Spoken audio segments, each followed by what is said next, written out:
Talking about cause I ain't got no integrity. I didn't have integrity when I was feeding Joseph Boakai. Your God.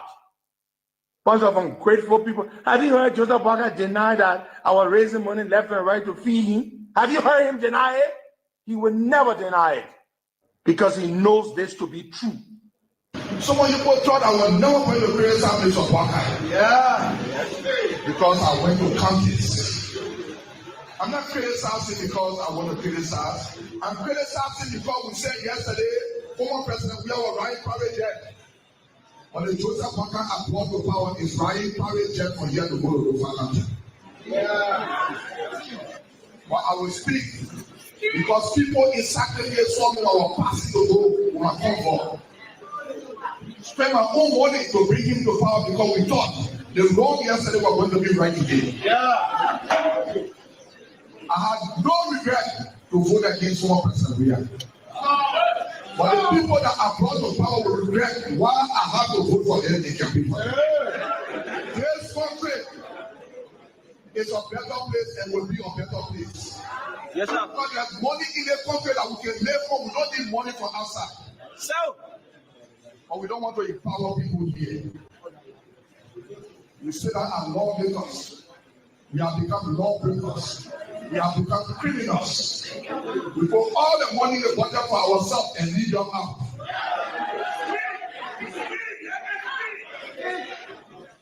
I want to challenge some of your lawmakers. Some people say they want this senator. They're breaking all the law. The law is really breaking the law, but you want to go up. You know why people want to go out? Because they want to increase the time. They say they're too short. You cannot be a gangster, then you want to run global. You cannot be a lawmaker that then you strike the law that we made ourselves. Then you say you want this senator, then you waste your time. Nobody here can be for the government economy. But when we can be for it's not happening and it will never happen.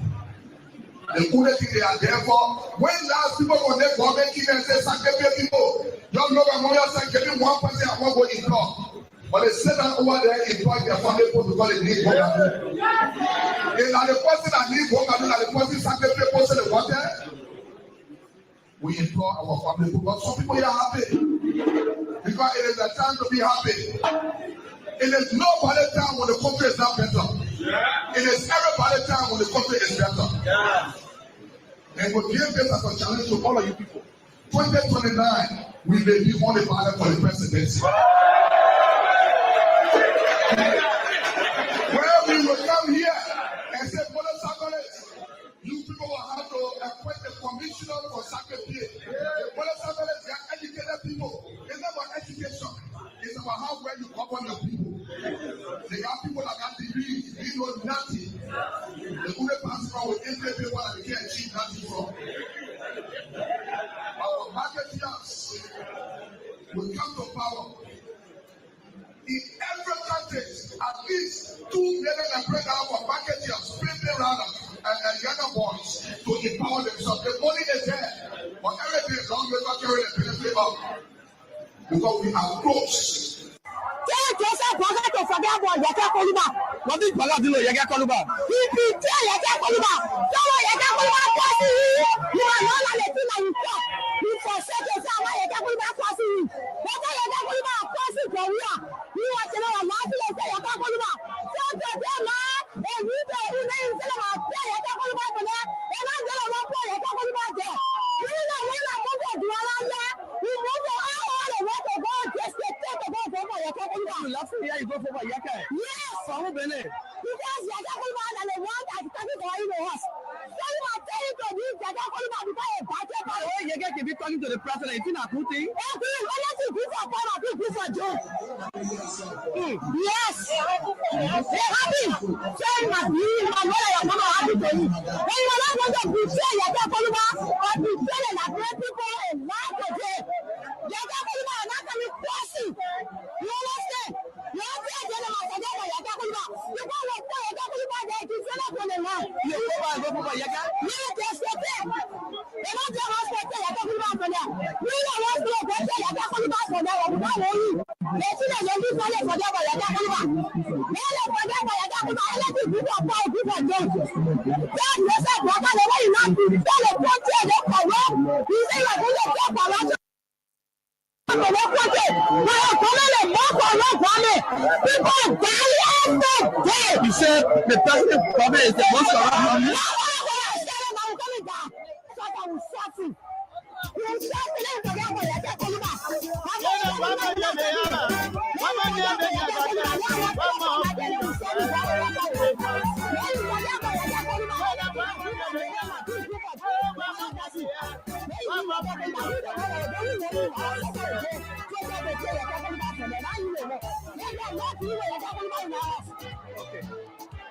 Coming to anything you want to say for now before we leave you. Thank you so much.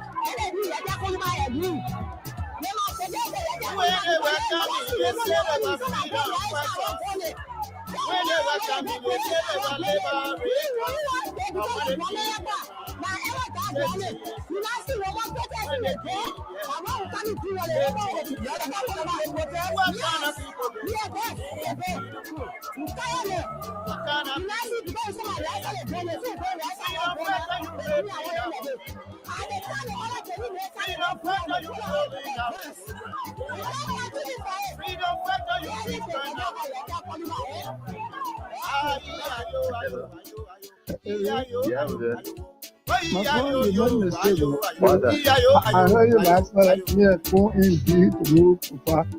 Absolutely. Prince If he wishes to run for president, it is his right to run for president. But to hide behind him, he and his warlord, his mass murdering, lunatical, deranged, unstable warlord. We're not going to give the country to a war of in this country. Ellen used him to come to power. George Weah used him too. But neither Ellen nor Weah brought Prince Johnson this close as you, George Walker, have brought him. The freedom fighter you raping our people. The freedom fighter you killing our I will show you as well. freedom fighter you destroy our country. Ayo, ayo, ayo, ayo, ayo, ayo, ayo, ayo, ayo, ayo.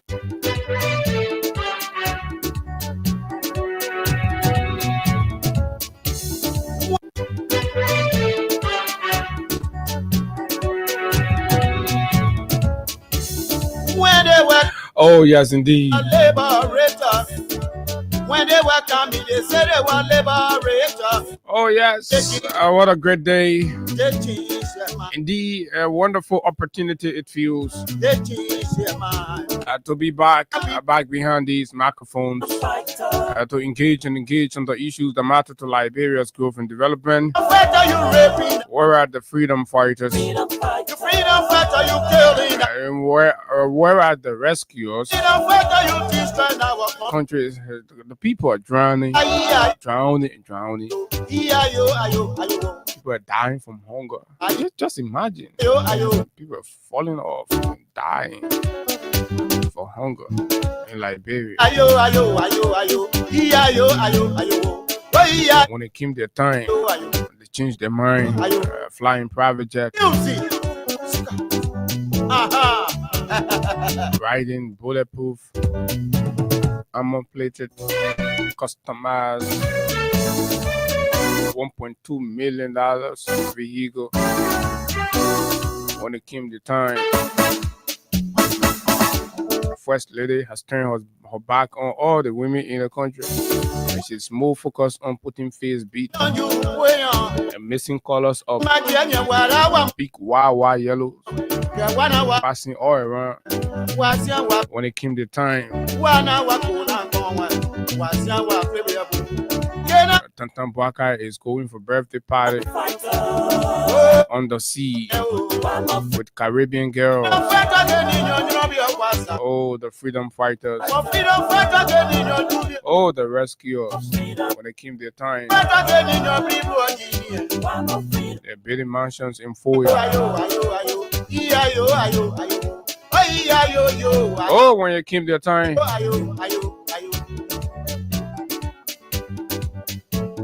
They're flying private jet to go to Lofa. Ayo, ayo, ayo. Oh, ayo, yo, ayo, ayo. Ayo, ayo, ayo, ayo. When it came the time, the country is upside down. Good morning, Liberia. Good morning, just wherever you are this morning on our voice.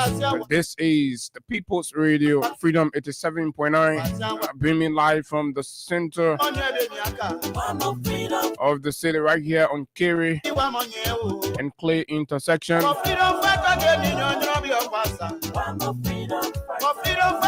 This is exactly where we discuss the issues that matter to Liberia's growth and development without fear nor favor. We speak truth to power. Let's stand with the common people of Liberia. Good morning, Banga. Good morning, Margibi. Zoeju. Harper. Topmanberg. Buchanan. Just wherever you are this morning on our voice, pleasant we would like to welcome you to Liberia's most informative breakfast platform, the premier hub of radio consciousness, the Freedom Money Rise. And yes, indeed, there are too many things to talk about, lots of things happening in Liberia. As always,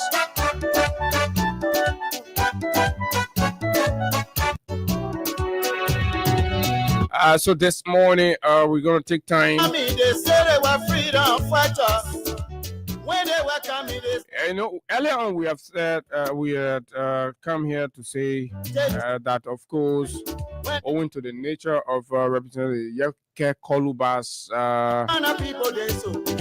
conversations, the vulgar nature of his conversation, the vocal, and of course, sometimes unrefined nature of his debates.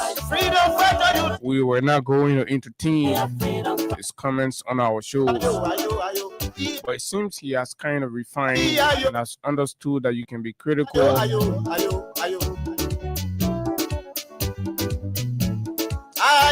without being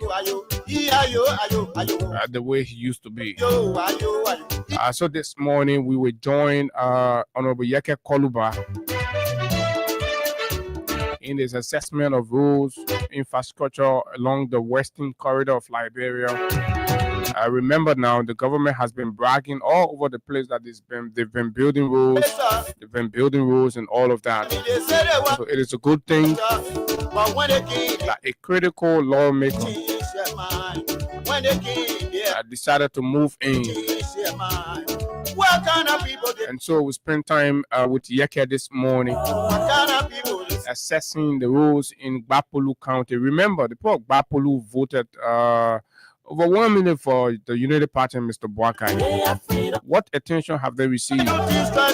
What service? Was it the water kiosk that worked only for 1 week? They want Mo Ali and other Safun, thousands and thousands of taxpayers' money, and lied that they did the project for 250,000. That 1 week water kiosk. Is that all Gbapolu have got to show? Remember, the past government constructed 100-bedroom modern hospital facility. Yes, still they said they wanted rescue. But today, look at the real road. Look at the roads. I was seeing the other video. Bella Yala cut off. Oh my God. When it came their time. So the people of Cape Man, bombing, Gbapolu. This morning we're having conversation about your region.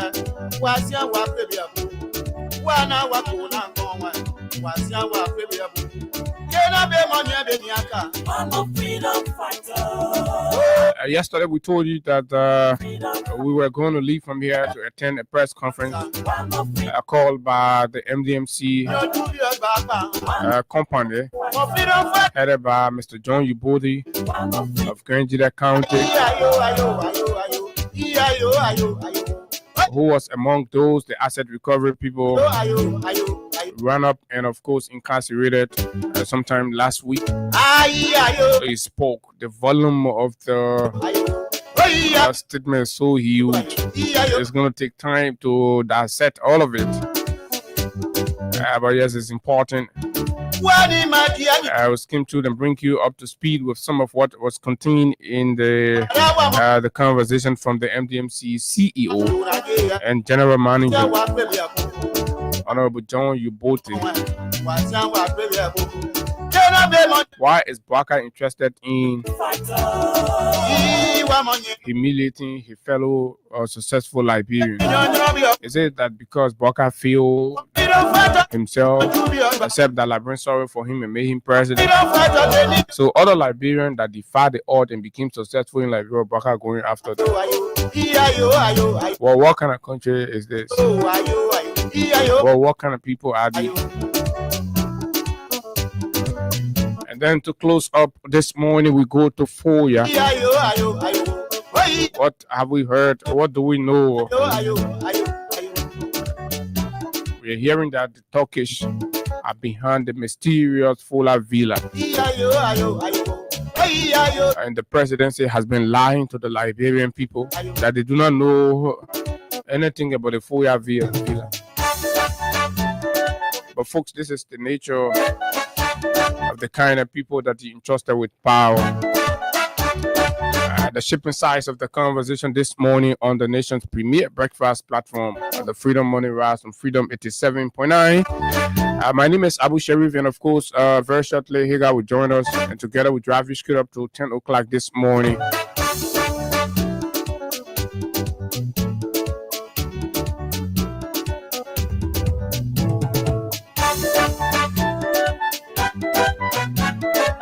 Oh, yes, indeed. So let's bring this one down quickly to go through some of what we've got here this morning for you. But just before we do that, let's recognize some of our followers following us via the our Facebook feed, right? And bring you some of the comments and contributions so far this morning on the show. This is from Roland Sua.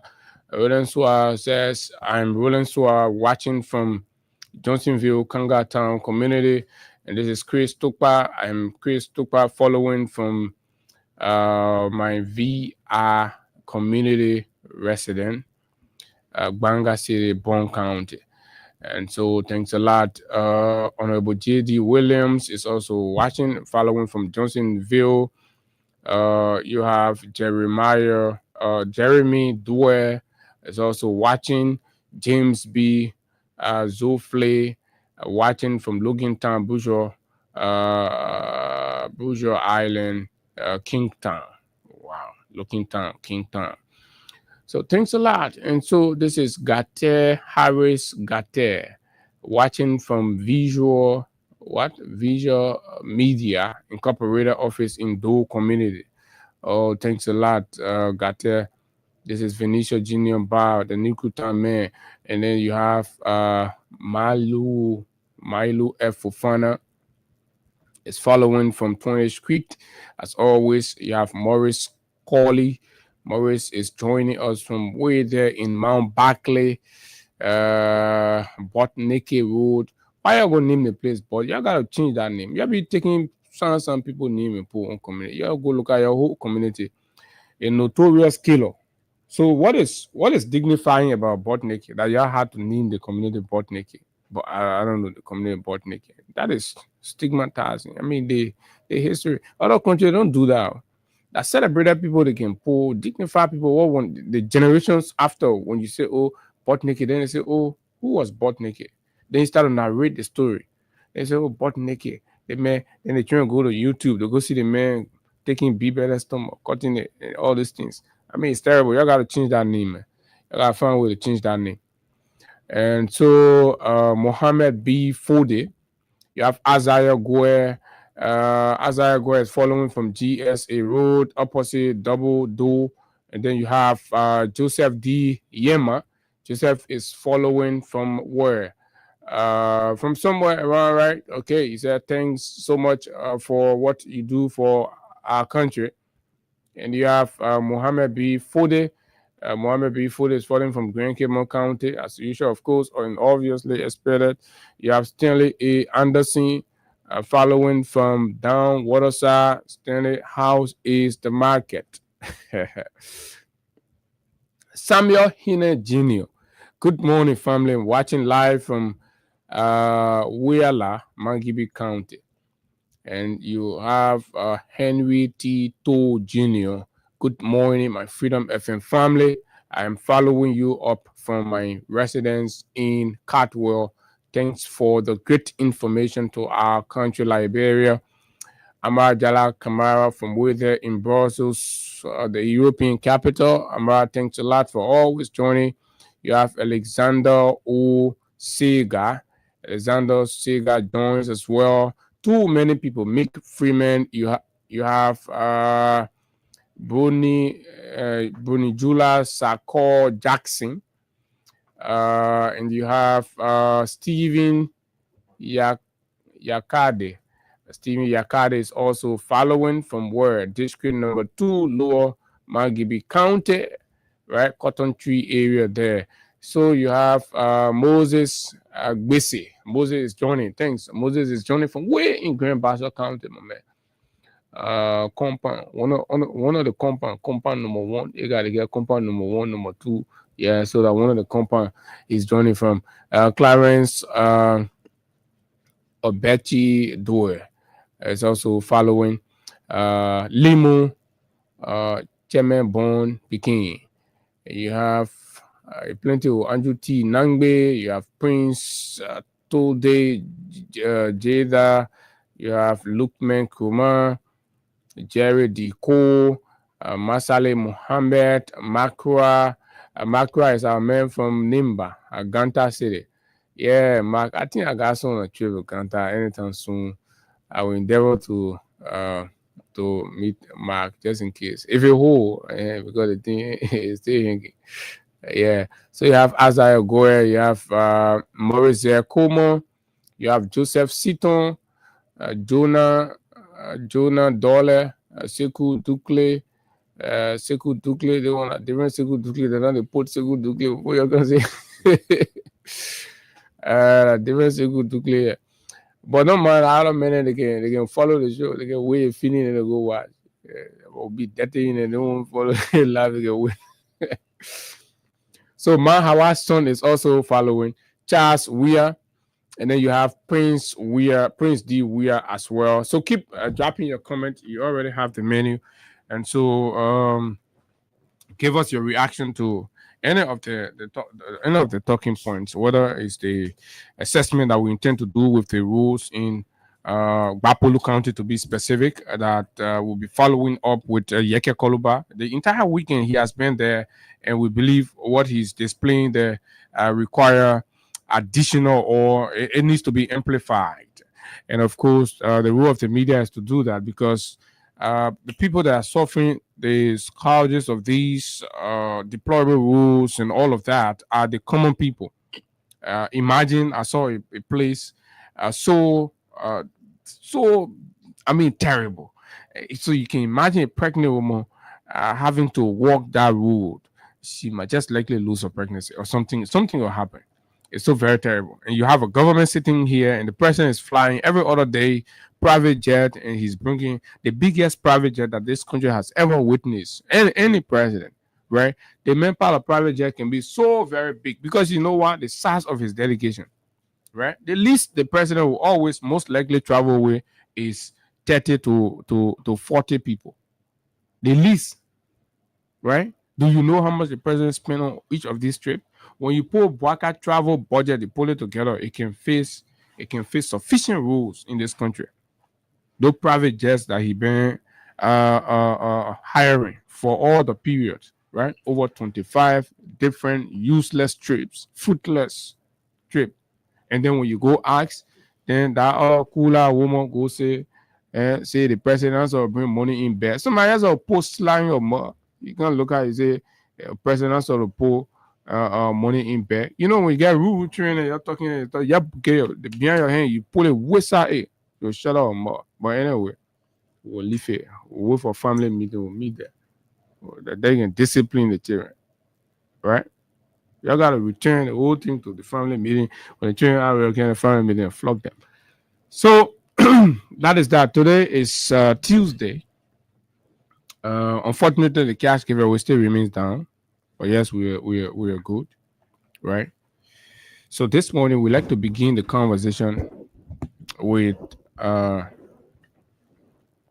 look at what happened with some of our permanent citizens that were arrested by Mr. Clark Mountain on grounds that they are in possession. I mean, because the understanding of the asset recovery is to go after dubious, hidden,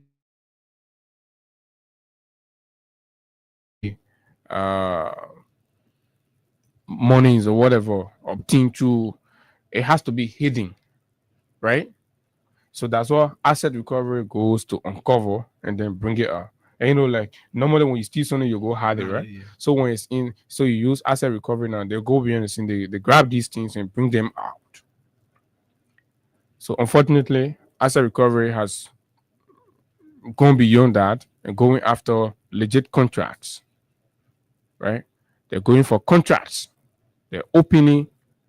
They say, oh, okay, doing this SYZ minister town, I want to give you the contract and our town, so we bring the contract here.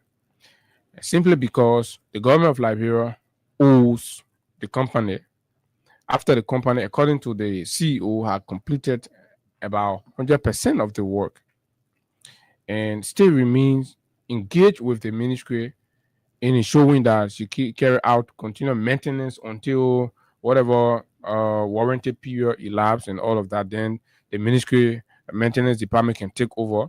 And I'm told in some instances the warranty has elapsed, but they still continue to do it just to indicate, because most times we hear that Liberian companies are not responsible and all of that. So they're trying to send out a whole different picture that you are prioritizing these Lebanese and other foreign companies over your Liberian company with this cliche about, oh, Liberian companies can do a good job, they can blah, blah, blah. So we're saying no, going beyond that. So against that backdrop, the government does not want to pay the over $500,000 she owes as a government of Liberia and the Ministry of Foreign Affairs. So this minister has been very uncooperative, has been very, very unprofessional in dealing and having conversation with a partner bounded by contract, legal contract, and all of that. So Higa has already opened the slides, so you can go to the that's the press release, right? Yeah, so you can read that. Let's read the press release, and then we'll go subsequently into other details, right, of the statement for you to grab and understand exactly the genesis and the background of everything that transpired. Because when that Friday incident happened, a lot of people were just there. You take people who have lived their life with no criminal record.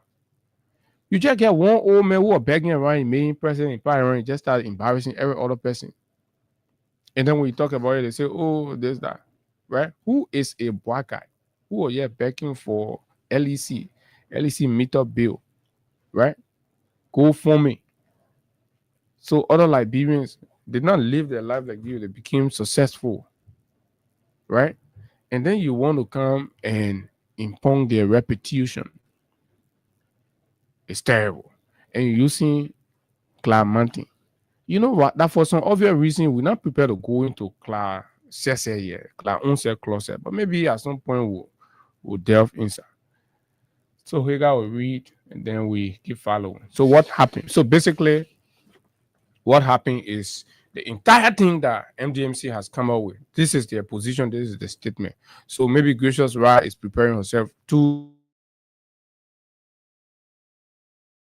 I'm told they are doing some real background. They want to establish some facts. First of all, Gracious Ra want to make sure by what means the asset recovery obtain its entity's bank statement. If it was subpoenaed by the court, then good. But if it was not subpoenaed by the court, then that means it was done clandestinely. They will go to court. They will charge them for that. Which is going to be against the bank. Against the bank. So the bank, so whoever in the bank that released Gracious Rod and bank statement without their approval, and so Gracious Rod is seeking to know whether that was done through a court subpoena. These are the most appropriate, because you can't be applying the law and then you're using gangster approach. But when that time comes, we'll go into the details of that to help our people understand these things and unpack the facts around them. So let me finally officially say good morning to Liberians following the Freedom Morning Rise right here. So you want to tell people what you're doing? It's good to be back here. Yeah, so I was behind the scene doing all of these documents, work and things, so that you know that when we sit here and we try to share things on the screen, these things are things that can be confidentially sent to us, and sometimes we seek permission to be able to disclose it to you, the public, because we don't want to sit here and be reading from our phone. Then you feel like, oh, that makeup thing we are reading. Mm-hmm. So yes, I was there doing. I got too many things I was comparing, including Representative Koluba's visit to Bapolu County and his assessment of the road from Todmanberg to Bopolu and onward to Bele Fasama, Bele Yala, and all of those places. So we will disclose them to you this morning, so you follow. So let me say good morning to all of you. It's good being back here. So like Abu said, we want to start off first with the how you call it, the John Uboti case. So if you are following on the screen, you see, let me try to make it a little bit bigger. So for those of you, yes, I'm going to do whatever I can to just get it. Yeah, so you follow along. Yes, so before you begin, you commence your reading, I know a lot of you were expecting that we were going to go for conversations about the final minister and all those things you're saying. No, we're not in that case. Yeah, that way. Hey, Gafon, we don't want to get Gafon medicine, get pepper soup. So when he talk, in order to deal with the man, you got to take time and digest everything and get all your facts and prepare them so that it not be knee-jerk. So we're taking our time. Because when we come here, we'll tell you, yes, say Gafon lie, we'll prove it. Like he lied, and you will be convinced that he has lied. Go ahead. So if you are following, I'm making it bigger so you see this. Yes. I could not do this, but let me go through this. Ladies and gentlemen of the press, the MDMC management condemns in the strongest terms the unprovoked and reckless armed raid or attack orchestrated by the Assets Recovery Task Force and carried out by elements believed to be from the Liberia National Police in the early hours of Friday, November 7, 2025, at the home of its chief executive officer or general manager, Mr. John S. Uboti, which resulted in his illegal arrest and subsequent incarceration at the Monrovia Central Prison or the South Beach. Such a plain and well-executed armed attack against Mr. Uboti from operatives of the Asset Recovery Task Force scares away potential investors, because this is not the way corporate entities around the world or the world over are treated, especially when it has active valid contract.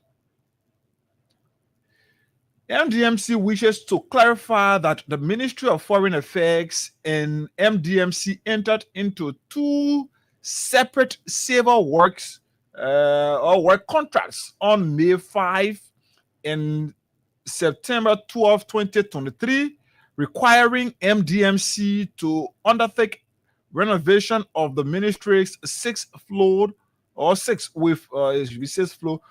the installation of 3 new elevators. Also, the 5th, 4th, 3rd, 2nd, first floor, respectively. Along with its basement, passport section over 2 years ago, with the total estimated cost of UX $1,949,999.72. The said project was fully funded by the Kingdom of Saudi Arabia. Ladies and gentlemen of the press, it can be recalled that the civil works were implemented in 3 separate phases as follows. First segment cover 5th, 4th, and ground floor for the cost $779,999.88, constituting 40% of the contract price. Second segment cover $682,499.90, constituting 35% of the total contract cost. The third segment covered the basement, passport section, and pavement works at the cost of $194,999.99, constituting 15% of the total contract price. The total renovation works completed is 100%, including 6 months of deferred and liability period. Defect. Which is, so that means they have completed the renovation contract that they have 100%. Yeah. And that 100% including the 6-month defect warranty that they give. Like we'll give it additional 6 months for any problem that come, and you got to come back and come straighten that defect and all of that. So I come here, you're giving chance. I have to do something here just quickly. Okay.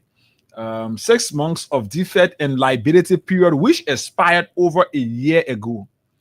The 3 elevators warranty ends January 31, 2026.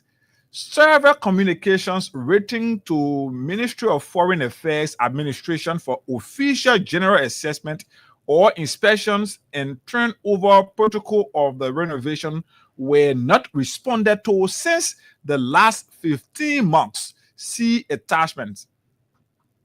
To date, ladies and gentlemen of the press, MDMC has successfully implemented the civil works in strict compliance with the defined segments as enshrined in the contractual agreement with its bill of quantity or BOQ, and change other or extra works that were added by the ministry outside of the original BOQ at the cost of US $526,870.24.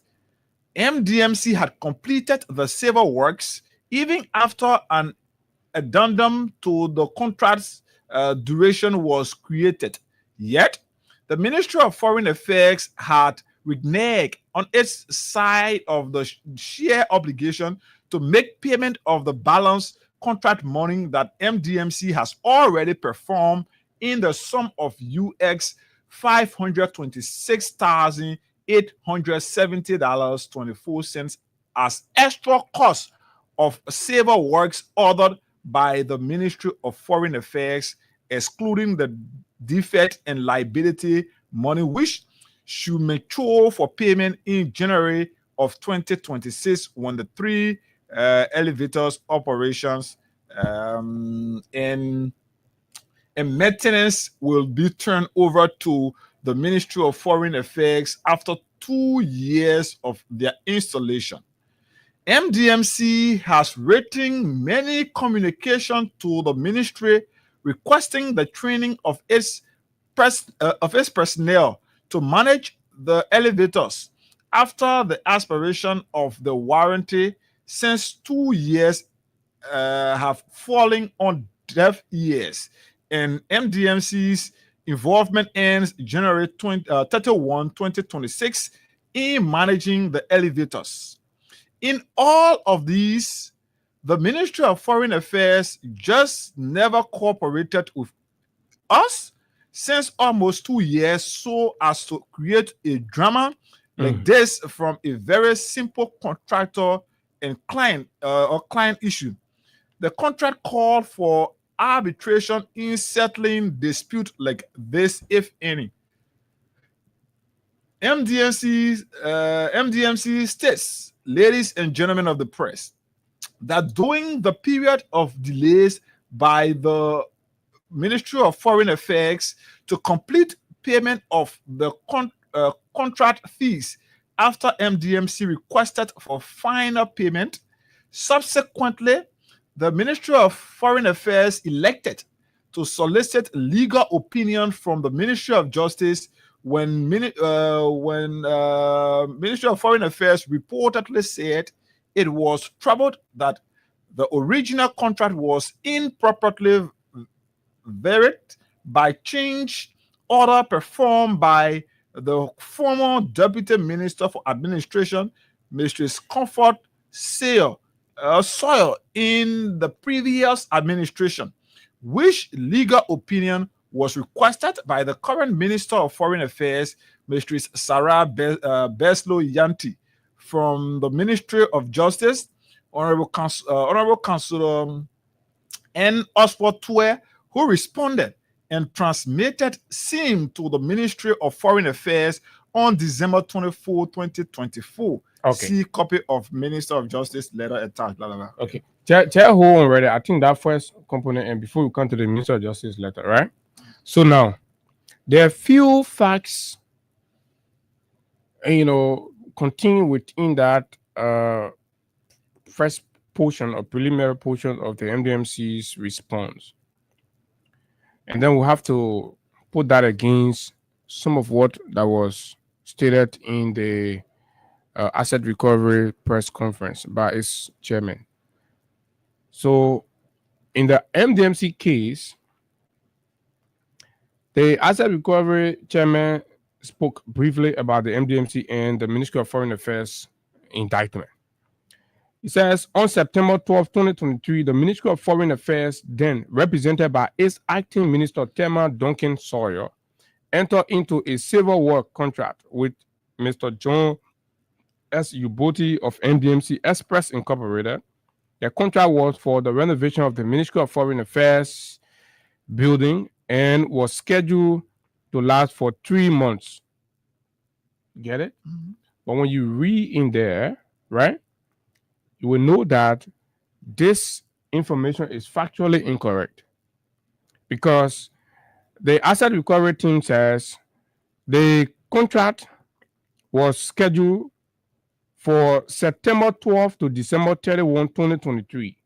So when you go up, Hagar, MDMC says around March or May, right? The extra work? No, not the escrow work. The actual renovation work when it commenced, right? And then September 12th. September 12th. Yeah, May 5 and September 12th. That was it. You say MDMC wishes to clarify that the Ministry of Foreign Affairs and MDMC entered into 2 separate civil work contracts on May 5. Okay, so the original contract for the entire renovation was May 5.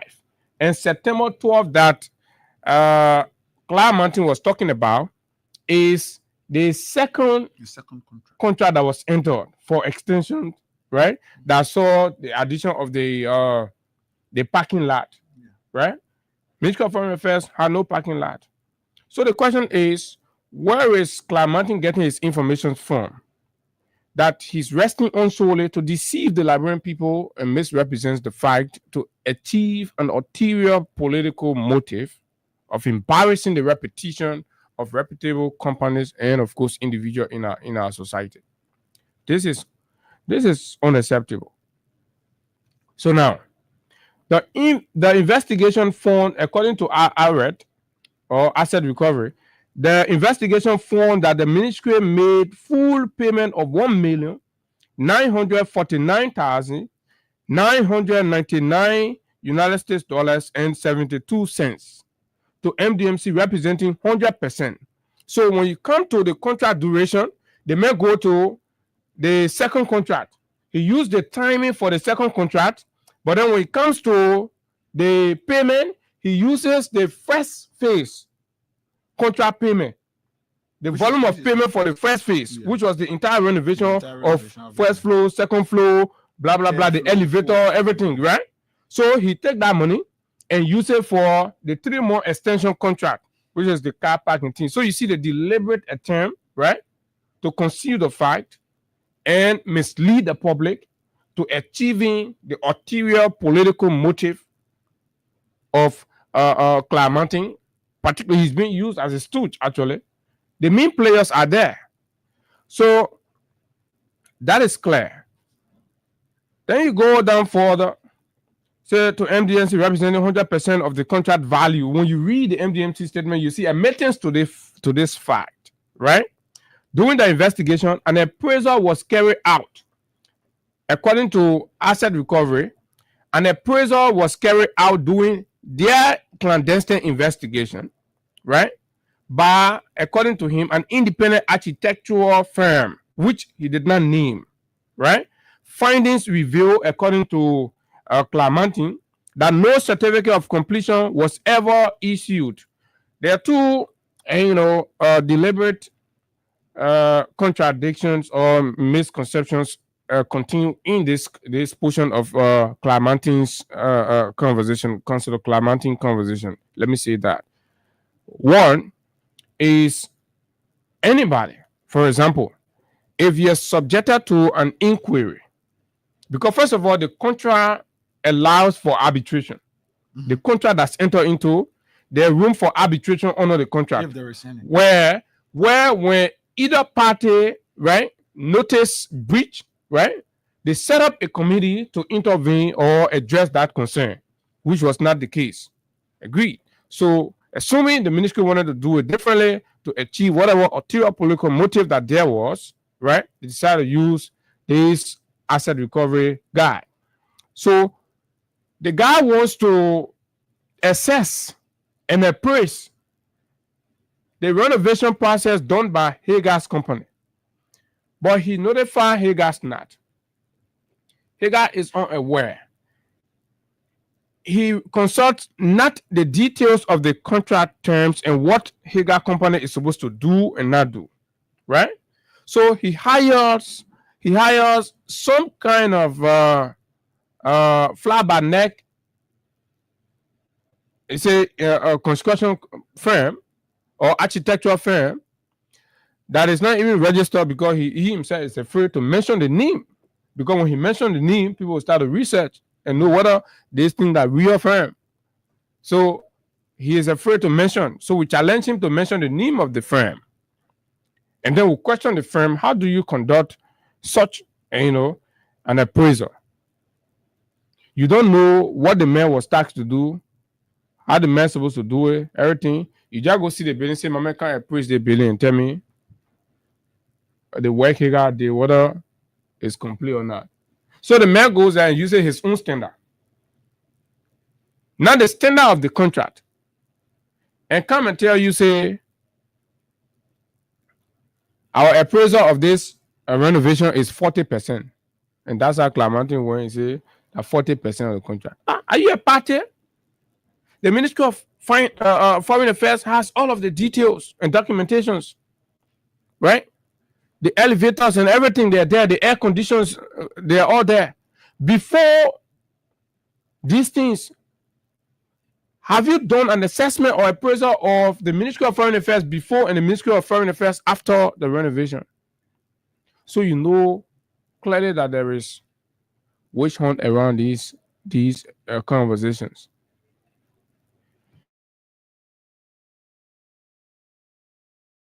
The next point, quickly, the next point in this is where he talked about an independent firm which finds reveal that no certificate of completion.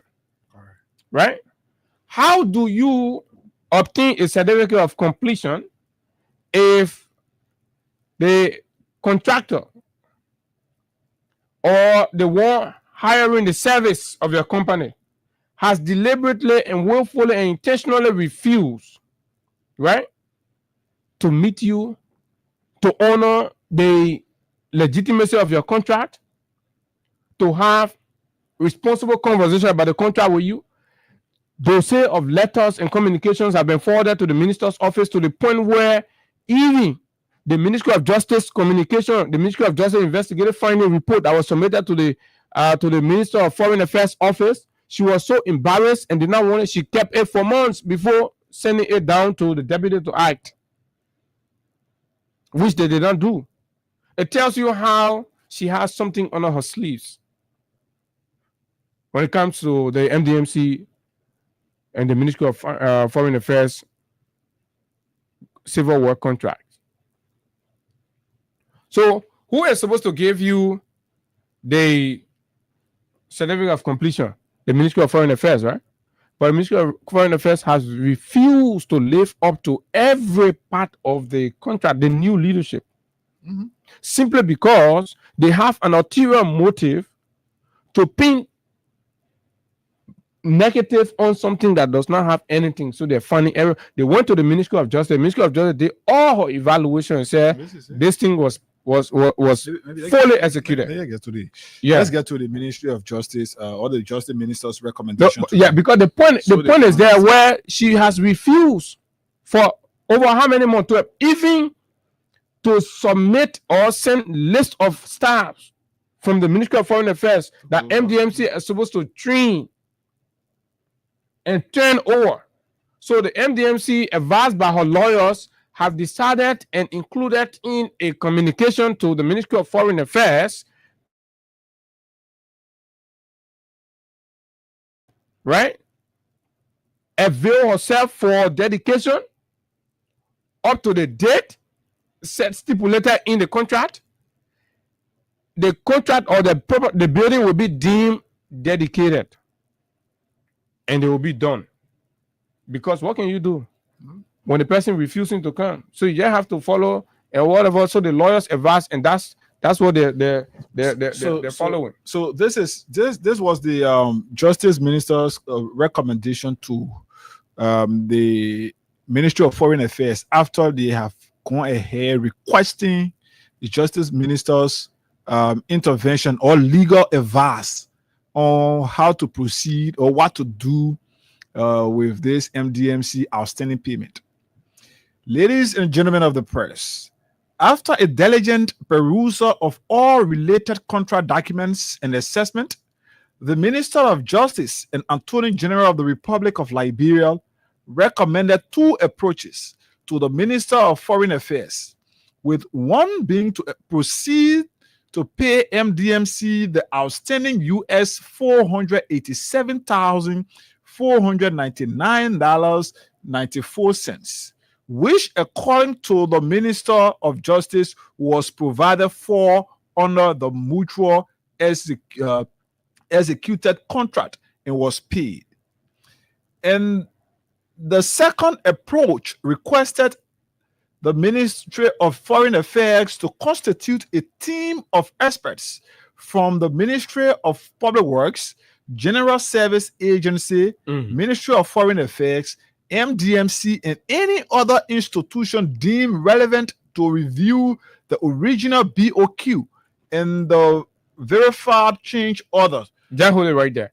The verified change order is the one that along the line they decide, okay, we want we now have parking lot, we won't put parking lot, right? We now have AC in these other offices, we won't put AC there, right? These are the change order. So you see what the Ministry of Justice said?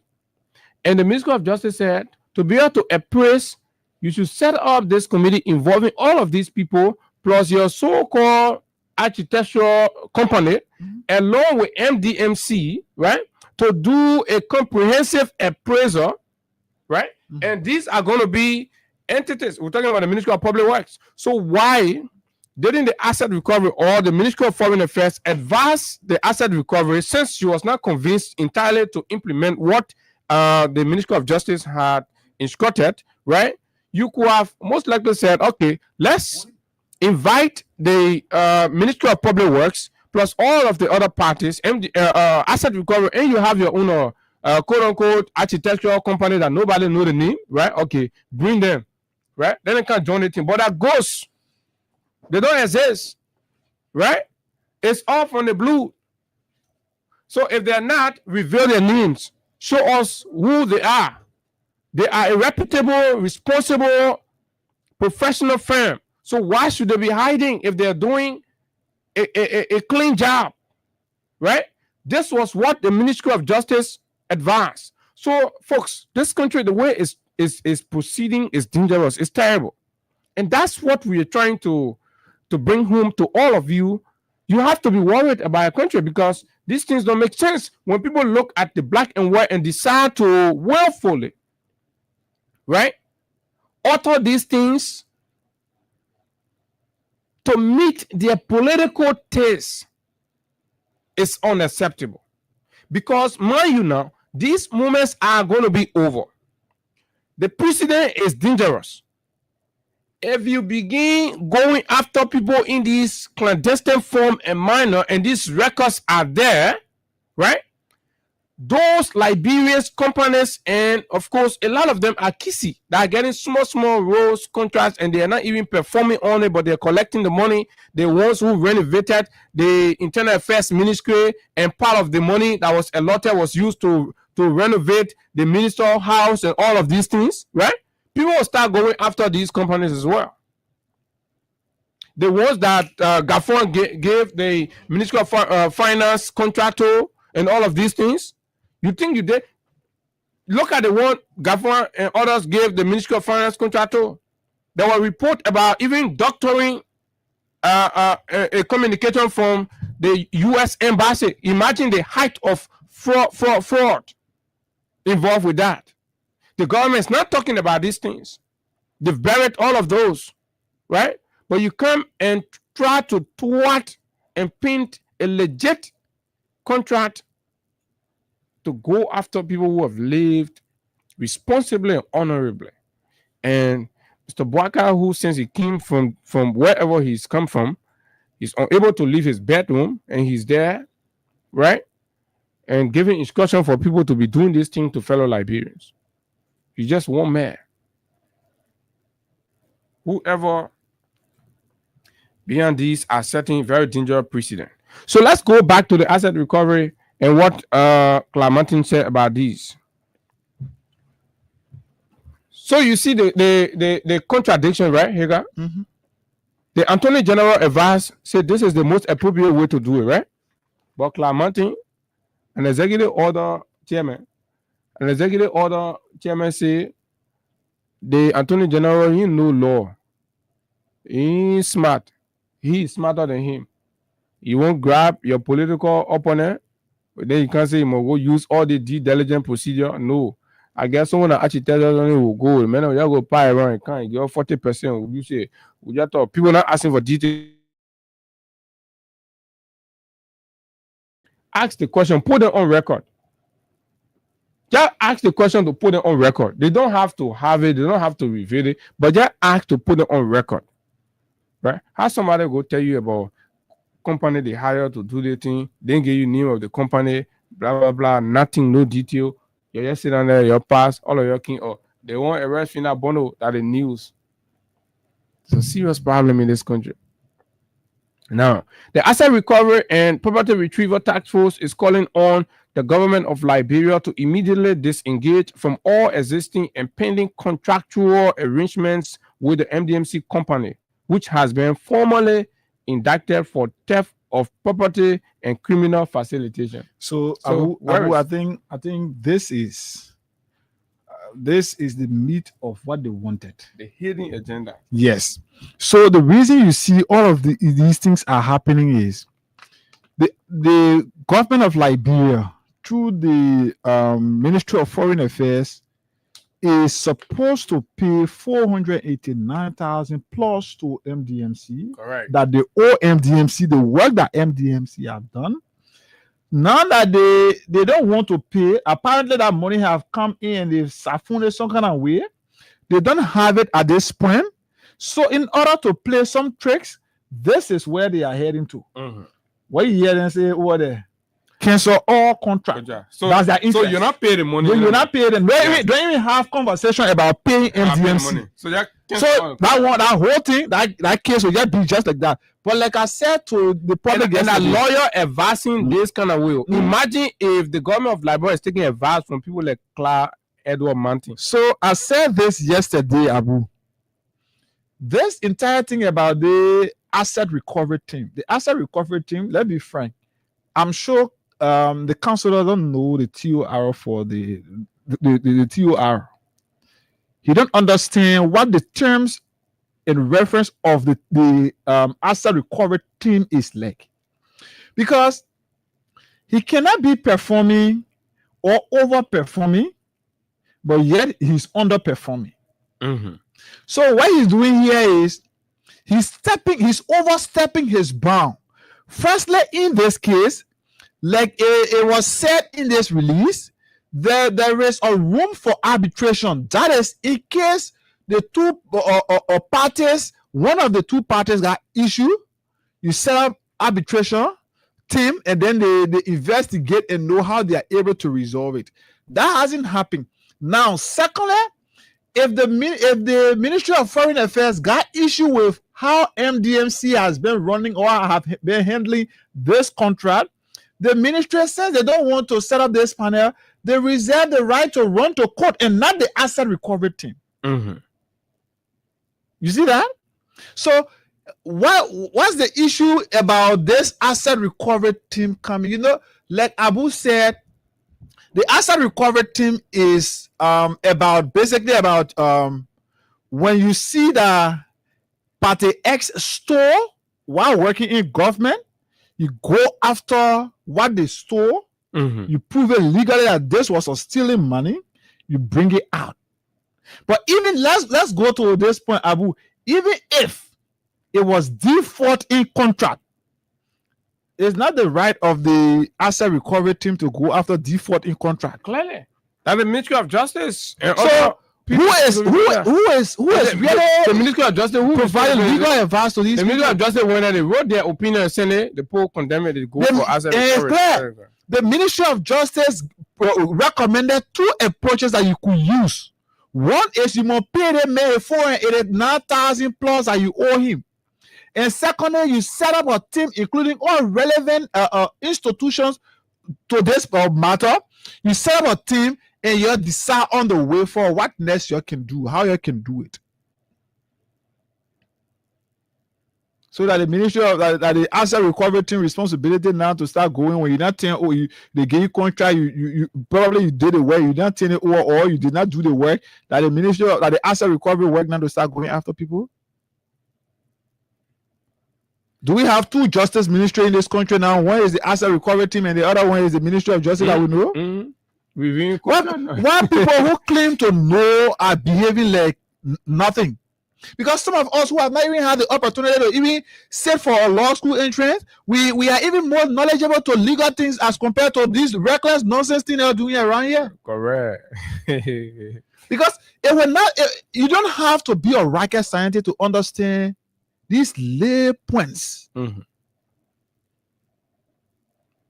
What is the work of the asset recovery team in this? Asset recovery team is you said, George, you have built condominiums, you build houses in this country. You go and prove that what the houses that George you have built, you stole the money. You go and prove it. You seize the house. Is that about going after legal contracts?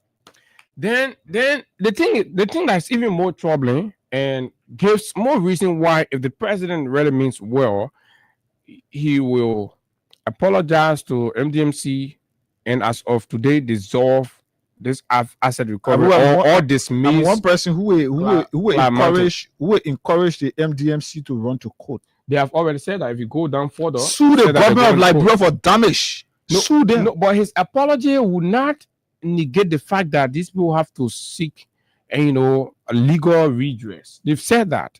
He was asked, the CEO was asked in a press conference, and he said he's not going to allow sleeping door law. Right? Mm-hmm. He's going to go after this because as a man in this country who's lived for 70 years, there is not a day in his life that he has ever visited a prison facility. This is the first time. And to be done on dubious charges, under dubious circumstances. Toting police officer to the mayor's house. Embarrassment. A reputable Liberian entrepreneur in other countries, you celebrate these people, right? You don't have any basis. The thing is clear. Your Attorney General, the Ministry of Justice, investigated and revealed the facts to you. But you went ahead because you have ulterior motive. You used the flabbernet lawyer in the horse. You say, go do the thing that you know how to do it. And this is absolutely ludicrous, right? Because here's the thing. The father Clark goes ahead to instruct, I don't know what authority he has, to instruct that the government of Liberia should cancel and discontinue every other contractual agreement, including even the Bourgeois Island Road, the bridge-to-bridge project, which I know the MDMC has sufficiently mobilized, right, to commence the project as of this dry season at a full scale, right? So you are saying the Ministry of Public Works, right? At this, I mean, it's not even making sense. These are contracts that the Attorney General's signature on, Finance Minister's signature on, the Public Works Ministry signature on, and all of those people. So one Clamantin yesterday somewhere, right, struggling to account for the over $2 million that he has received in budgetary allotment. And say, oh, you listen to the man. So the man is even more powerful than the minister. You listen to the man when he Justice. said the 2026 budget is not complete. So all these things the man doing are showmanship so that I think they had to go somewhere. They say they post something on a minister find out for him. He said the budget is not complete. I will look for that audio or he was on I think OKFM yesterday morning. So, but folks, just to help you understand what is this. So with that, and then you just do a retrospect on Friday. The scene that was created, was it justified? Right? The arrests that were made, was it justified? Is this how we want our country to be governed? That people will just wake up one morning and because XYZ is associated or affiliated with a particular regime or a particular political organization, and you say, I'm toting people to surround the person whom under the cloud of darkness around 1 a.m. to 2 a.m. beseech the man whom for hours only to go find out that you have absolutely no ground. You just get one man who stands accused by his colleagues of Safuni, the very asset recovery resources. We'll come to that. What a billboard. What an asset recovery billboard. We go check in the budget, you're eating the money and say you have billboards around. You will do the one. He hasn't done anything. The man leak all the money that the man passing around looking at serious people with all kind of. But anyway, this is the rescue government. At least you get the fact. Right? And you will know that even the Finabono Tema Duncan Sawyer, look at Tema Duncan Sawyer and Minister Kemeya. Says in Tema Duncan Sawyer capacity as the Deputy Minister for Administration and all that, released an instruction for the rest that came to be moved from one point to the other. And according to Clamantin, when that movement happened, certain quantity of rest got missing, so he think it's justified to take Tema Duncan and put her behind bars. Look at the main reason. The woman wrote in her capacity, instructing that these rights are moved from, for example, maybe from GSA warehouse to disaster management warehouse. And according to asset recovery people, along the line, when that movement happened, certain quantum of rights got missing, so Tema should go to jail. Is this how you run a country? I mean, ask how the people who brag here that they are very educated, how they running the country like this? That even right now, as we're speaking, Keke Riders and all that, all thinking, so all the book, these are people who stole the country money to go learn book, the Kimba, they swear that behind a book, that why you see them leading the country like this? Because you took Be Better medication money, you stole it, you go do scholarship in international schools, BB school in the world, and you know, they sick people, hospital money, all the old man and papa that died in the hospital because there were no light, there were no equipment, because y'all stole those medical money to go to school. Y'all come by it. About your school, y'all went to not benefiting. Look at your running government, the whole government looking chocolate with all your education. Look at their profile. Just read their profile. You hear the name of the school that they went to, and you see their mates in other country. Their mate in Nigeria. Nigerians that went to those kind of schools, the thing they're doing in their country, in Ghana and other places. Then you come to Liberia, you see our own, right? Because that swear beyond them, that swear in their own. The old man, the people that want to give breath, they die giving breath because 12 years ago, United Party was here, they stole Be Better money. So for those of you following on camera, I just pinned the Ministry of Justice letter or respond to the Ministry of Foreign Affairs after the ministry requested to have an understanding of how to proceed legally with the payment to the MDMC. You see clearly on the screen, this is it. And this communication was was received at the Ministry of or delivered 4:30 p.m. So you can see on the screen. This is it. December 24, 2024. Excellency Sarah Beslo Yanti, Minister of Foreign Affairs, Ministry of Foreign Affairs. We won't read that whole thing again because it's already summarized into something, right? So the point I'm making, driving home, is that to see the so-called educated and sophisticated people running the country in these kind of ways and manner, unstructured, disorganized, right? It's kind of mind-boggling, and you be like, what is going on? And the only conclusion we can make, right, is that these people education have got some degree of swear behind it. Because with all your Ivy League degrees and stuff, you came here, you put yourself together. And every day that's stealing laws.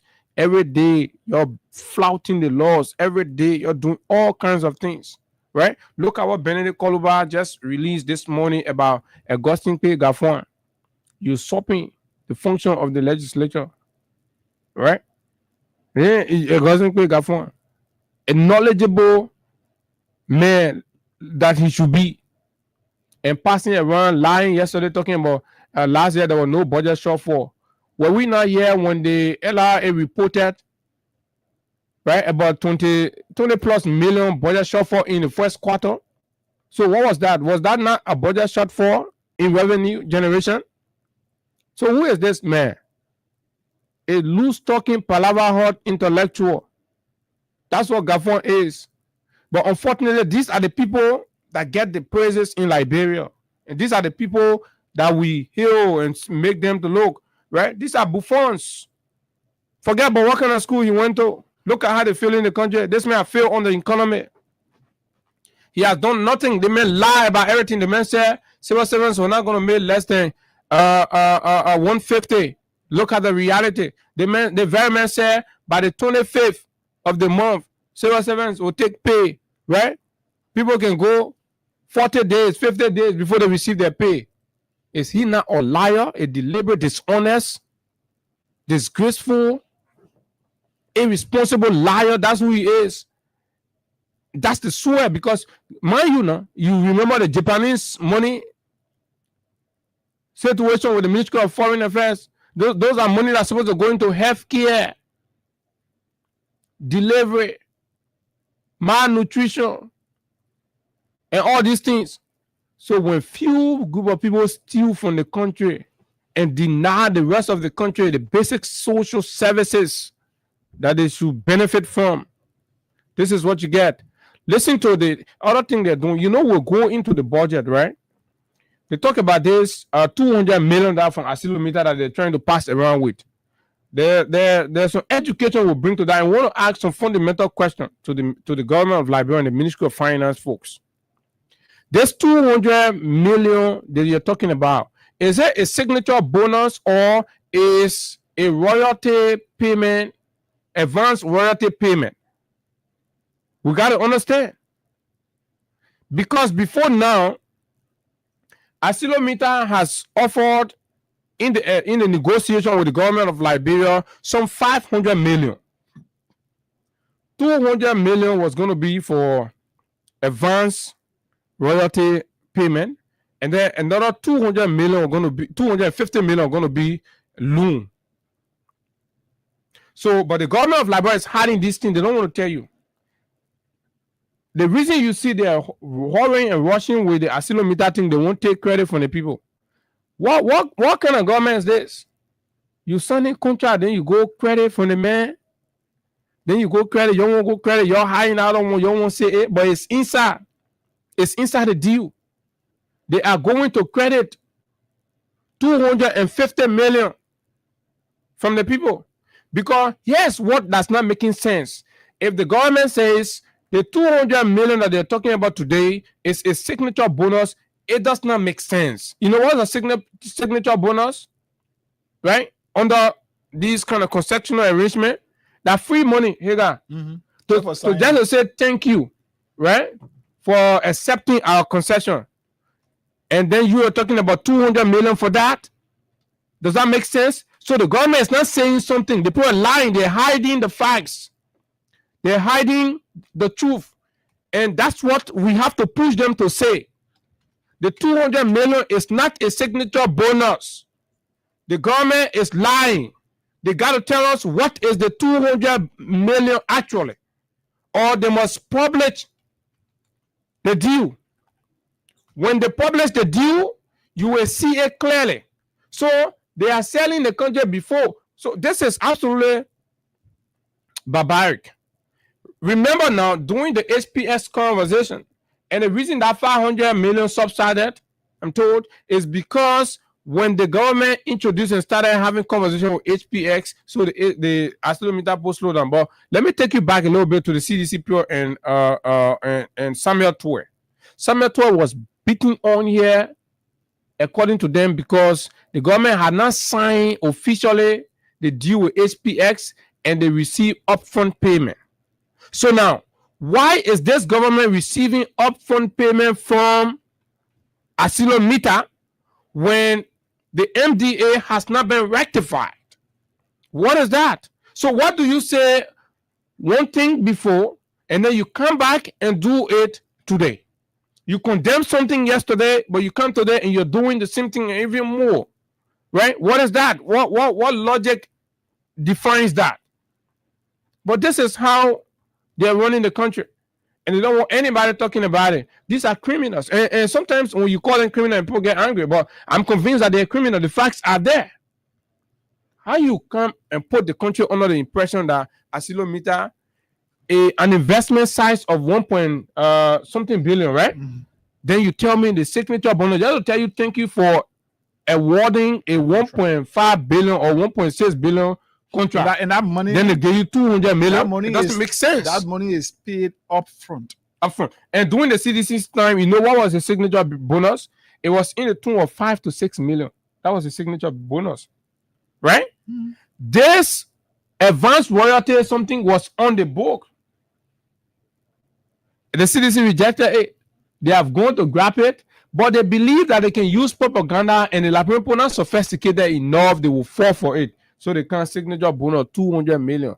And I see journalists then flying you, they're not asking the question. Everybody just going, 200 million signature. Not small thing. So if ArcelorMittal is paying 200 million just to say thank you to the government of Liberia for accepting the proposal, so you can imagine. Now they see ArcelorMittal that is unwilling to step up the benefit for Liberia. No, so this is equal to, in a layman term, eating your recess before it's recess time. So they want to grab the royalty payment up to 200 million ahead because they needed to function and run the government. And this, when we enter the budget by the feedback. Let me see this to you. About during the course of the campaign, there were too many persons that the Joseph Boakai administration engaged. And one of them, also, let me get name some of them. They engaged Ibrahim Mahama. Mhm. You know Ibrahim Mahama, I think the brother to John Mahama, the now president of Ghana. Ibrahim committed something to them for their campaign. They also engaged Flor, through how they call him, the late Senator Johnson. Mhm. They engaged Flor Toma to credit, but Flor, Credit Flor requested for something upfront. So they used Senator Johnson, now deceased. They used him to go to Meta Mhm. and credit from Meta with the promise that when they win the election, they are going to extend Meta's contract. Since the election, they've been making efforts, and then now it came up with this MDA because that was a promise to them. So that's why you see, I told somebody, I said, what a Liberians cry blood. What do you think we gave Meta the guts? Arsenal Meta the guts. What we read yesterday, Abu. What do you think we gave that people the guts to put all of those things in their contract when they know that these people are not bare boys to them? Because any sound government that is people-centered will not condone what Arsenal Meta. They will not even want to review what Arsenal Meta. They would tell them, say, carry back. Like it was in the case of the CDC when Arsenal Meta went, they did their MDA first, they brought it. And then as part of that MDA, they did not include the housing unit for workers. And the CDC government told them, say, you carry this back. You make sure that before you bring this thing back here, you must be done with the construction of at least 500 housing units for Liberians worker or for workers working for Arsenal Meta. That's how that MDA went back. But today, Meta still is dictating to our government what they should do or what they should not do. Only because the government is dancing to the jump beat of Arsenal Meta. The government has simply sold out. They've sold the country already. Everything you have to pay the people back. You have to pay them. And the government want money, and do greedy back. Who don't want money? Like what they tell you, say that signature bonus, that's a myth. Not true. So when you finish eating your 250 million and then when Asilo sit down and get a contract, there's nothing coming. You say, oh, there's a subsequent government come, they get faced with this. Look, trouble is going to fall down here when these gangsters shall have left office. They're going to leave this place ruined. They're going to leave this place in tatters. That's exactly what they're going to do. And this is requiring collective condemnation. Collective condemnation. And Liberians have to raise their voice even louder, right? Because you know what? You have a president who sleeps a lot. So you have to make enough noise for this man to get awake, right? The old man is sleeping his brain out when the folks are mortgaging Liberia in very disturbing manner. Look at all of the contract. Look at all of the arrangement that they're committing the country to. They will collect their kickbacks and they will go sit down somewhere after the 6 years. They will all run away from this country. They will run away from this country and we'll all be left here to suffer the burnt and pinch because our country has already been committed. Those guys can have the mind to collect royalty for the next 30 years from Arsenal Meta. They can collect royalty that Liberia is supposed to benefit from now to until Arsenal Meta contract expires. This government got a mind to collect that money and use it. And when a future government comes, no matter how you struggle, they are concerned, already out. They are done. The country is already in the mess. So imagine you're doing that, right? And all of that is not even satisfying you. Then active Liberian companies and individuals that are striving to make a mark in their own country, they've refused to leave this country to go anywhere. They stay here, right? And you design dubious arrangement to malign their reputation and embarrass them in such a very, very disturbing way.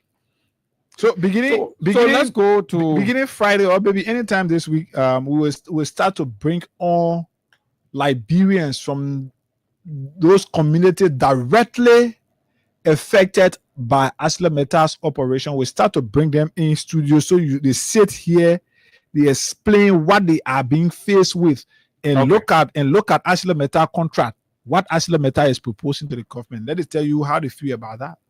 Okay, so let's leave all of what we're saying and go and see what is happening as we speak. Let's go to Representative Yeke Koluba's videos in Bapulu. Right? You have a company that goes in, a government that goes irresponsibly selling the country. No, I won't run these two things and then we transition to the last conversation. So that all MDMC thing and Yeke thing will run it together and then we move to something. So this is Representative Yeke Koluba in Bapulu County. This is the reality. And it is so shameful and embarrassing. I saw the Ministry of Public Works say he's going to sit down on radio. That radio they can use to lie to the Liberians, but mesmerize them. Here's the reality. They are shame and disgrace.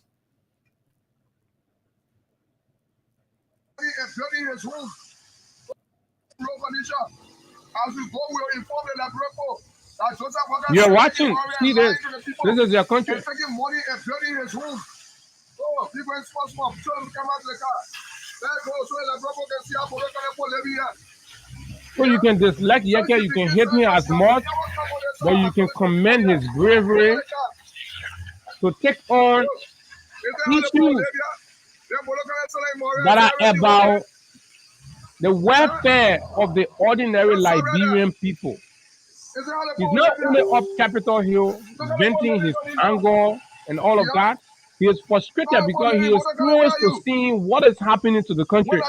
So he says, when are you going to use the power you to convince some of you who just sit in the comfort of your offices and homes and say, oh, I don't like Yeke, I don't like Yeke, right? He goes down in the communities to show you all, right, the reality of what the poor decision at the house is of how these are affecting the reality and life of the people in this area. But when you go to the theater, you will see and hear people like Boto Cannon and putting on defense for the government. This is her backyard, and she's in bed with the regime, right? Somebody say, "Oh, Amakone," but you know, Amakone is not as in bed with the regime as Boto is.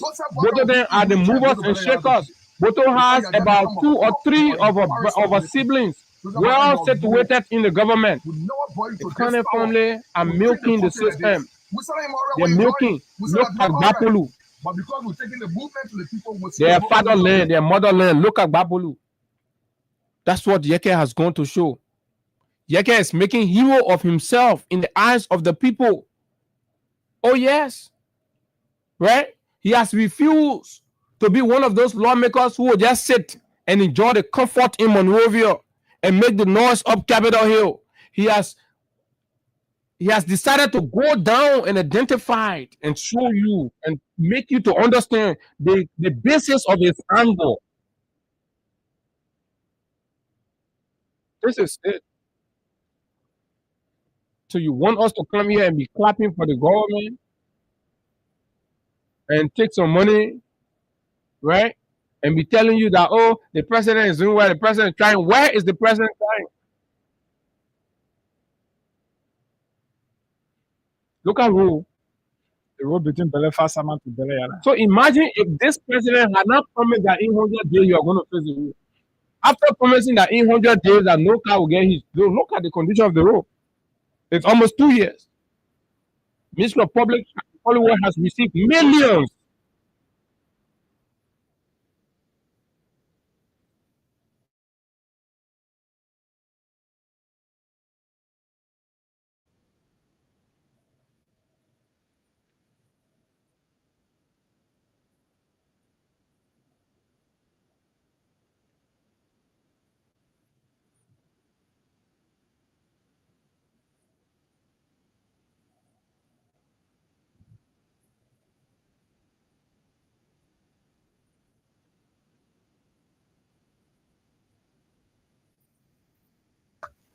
The preaching from there. You're watching for those of you out of the country. This is your livelihood. This is So, folks, this is the road leading from Bella Fassaman to Bella Yala. Very, very deplorable. But in as you can see, the road is. This is how 12 years the road has been cut off. CDC came. Road leading from Bella Fassaman to Bella Yala. Yeah, they face the one as we continue to struggle. 2 years now. But yet, the Unity Party continue to show us where be so boastful on the issue of road activities, what the people still.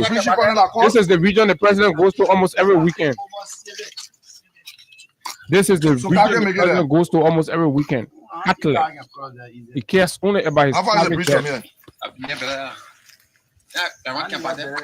see that road, people them go pound that road, and that the only means because car not going there, motorcycle not going there. There's no other road to pass through. So maybe the country just made law in that area that nobody more pregnant women they feel it because the road back because we try it to claim. So as you can see, folks, this is it.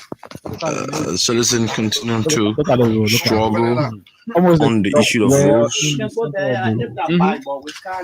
But when you go to Mika, you citizen continue to struggle. Acting like you fair. Because you're facing the country. What play you're facing the country? You're camping few public building in Moira, and then you say you're facing. And they got a lot of machines here working. So where they pass the car with the machine? The illegal money. What that thing? The illegal manners can still make the pass. All the people who deny the people free movement and then send illegal Chinese minor to go and rape the people resources. What kind of government is this? We will never put to the whim of these state looters. We will never do that. Two junction. We'll eat you going to adult village. This government, us, we and the government, we inside. Now, we're not doing what you have. No, what Baga is be passing around telling you would deliver. When you deliver, we inside. So, they can get all your views. Folks, this is it. This is where you have it here. Very, very deplorable road condition here. Yes, it's still people continue to say that the issue of rule on the Unity Party government has been addressed. Boakai promised us 100-day deliverables that no car will be stuck in the mud. But now car has not been stuck in the mud, but the entire road have been cut off. Where you see we have been stagnated here, and it's so difficult even for us to pass. I will just show you some of these views of the road from Bella Fassaman to Bella Yala. It's very, very much bad. So you've seen it, put it on. Citizens themselves continuing to cry as you've been watching. Move. So the numbers are there. We announce the number. Take a break with Crime Stopper. As soon as we come, we begin taking the call. So just get the number 0776 104 104 086 500 104 plus 231 86 500 104 are the numbers to call. This is your country. Your government is leaving all of this. They're going after people that are trying to help, that are contributing. The very bourgeois island road that we're talking about, the men are building it. You go in and there, you go hold them. You will get killed on arrest people say they will cancel all the contracts. They will cancel all the contracts. All the road contracts. So you can imagine when John Uboti or MDMC. And I'm sure it's the MDMC that is supposed to connect the road from Johnsonville Turning Point to the Mount Coffee. Yeah, they are. They are. Right? And they are basically pre-financing these contracts.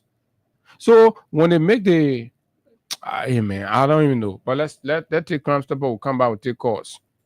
Musa won't be a breach. He said, man, I'm bad.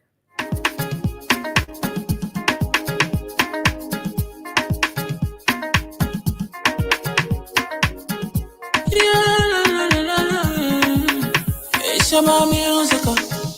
There are crowds in many places. In every community, you know, you can see. So if you see crime and report it, don't take law in your hands for the right authority. That it can't take care of it. Crime Stopper here for us, bringing safety to your door. Whether you rich or you poor, if you see a you must talk it, and I mean you cheche. Do it for your safety. If you see it, don't keep it. You must call to report it. Crime Stopper, the people bringing safety to your door. Crime Stopper, stopping crime and making peace for them before. Crime Stopper Liberia, from the center to interior. Crime Stopper, keeping us safe, they're stopping crime for all of us. Crime Stopper, the people bringing safety to your door. Crime Stopper, stopping crime and making peace for them before. Crime Stopper Liberia, from the center to interior. Crime Stopper, keeping us safe, they're stopping crime for all of us. Crime Stopper Liberia is your community crime fighting partner. Don't take the law into your own hands. Remember, if you see a crime, report it. This is a message from your own self, Old Man Sam Cyan. Crime Stopper, the people bringing safety to your door. Crime Stopper, stopping crime and making peace for them before. Crime Stopper Liberia, from the center to interior. Crime Stopper, keeping us safe, they're stopping crime for all of us. Crime Stopper, the people bringing safety to your door. Crime Stopper, stopping crime and making peace for them before. No boyfriend, no worry. Do you want the professionals to fix your car, or do you need an original spare parts for your vehicle? Well, worry no more. Macabre Garage and Spare Parts on the bypass opposite Orange Head Office is that place. At Macabre, we provide the following services: mechanical, technical work, computer diagnosis and scanning, key duplication and programming, air conditioning, alarm system, and body wagon spray. We also sell genuine and generic spare parts for Range Rover, Mercedes-Benz, Suzuki, Chevrolet Tahoe, Nissan and Mazda, and most American cars. The good news is that Macabre has its head garage in the Bronx, New York, the USA, where we have a huge stockpile of Ford synthetic mobile oil that is very good for your vehicles. Some of these oil, when used, can service your vehicle by itself for up to 4 to 6 months. We have gas treatment and fuel injector cleaner, original from the USA. We can get you any spare part for your car in Liberia from America in 4 working days, even if we are not the one working on your car. We also order spare parts for other garages in Liberia. We have a tow truck service. Get in touch with us. Just call 0778-324-567, 0778-320-366, or 0778-324-566. Macabre Garage and Spare Parts, Liberia's #1. Okay, thanks a lot, folks. So you can begin to put in your calls on 0776 104 104 086 500 104. What is the asset recovery and the MDMC conversation you want to chip in on, or of course the Yeke Kaluba rule revelations that you want to talk to? Let's hear you this morning. Good morning. Yeah, good morning, Abu Ehida. This is my Ellie. And the fact that it's not on the station. Mm-hmm. Well, something that I really troubling me this morning, and I said it already. Go ahead. It's about that Arsenal meter D that the president was brave enough to go and sound. After this is troubling. This will bring total poverty on our children, unborn children. This country is going down. If I say I have already gone down. The president said that the more the president took over this nation, nothing good is happening. Everything that they know put here is baroque. And he's not even thinking. This man is already gone. This man is dead. He's walking dead. Okay, thank you very much. Good morning. You have to move away from your monitor. Good morning. Let's hear you. Go ahead. Good morning, Ika. Good morning, Abu. How are you doing this morning? We're fine. Let's hear you. Yeah, my name is James Bade, and I'm the chairman of the Veterans Assembly District 16 in Kudown to be specific. My concern this morning has to do with the theme of the so-called asset recovery. Okay. So are you telling me that, the president is in favor of terrorizing the peaceful citizens of this country? Where you ever seen that the asset recovery office is, intend recovering the country asset?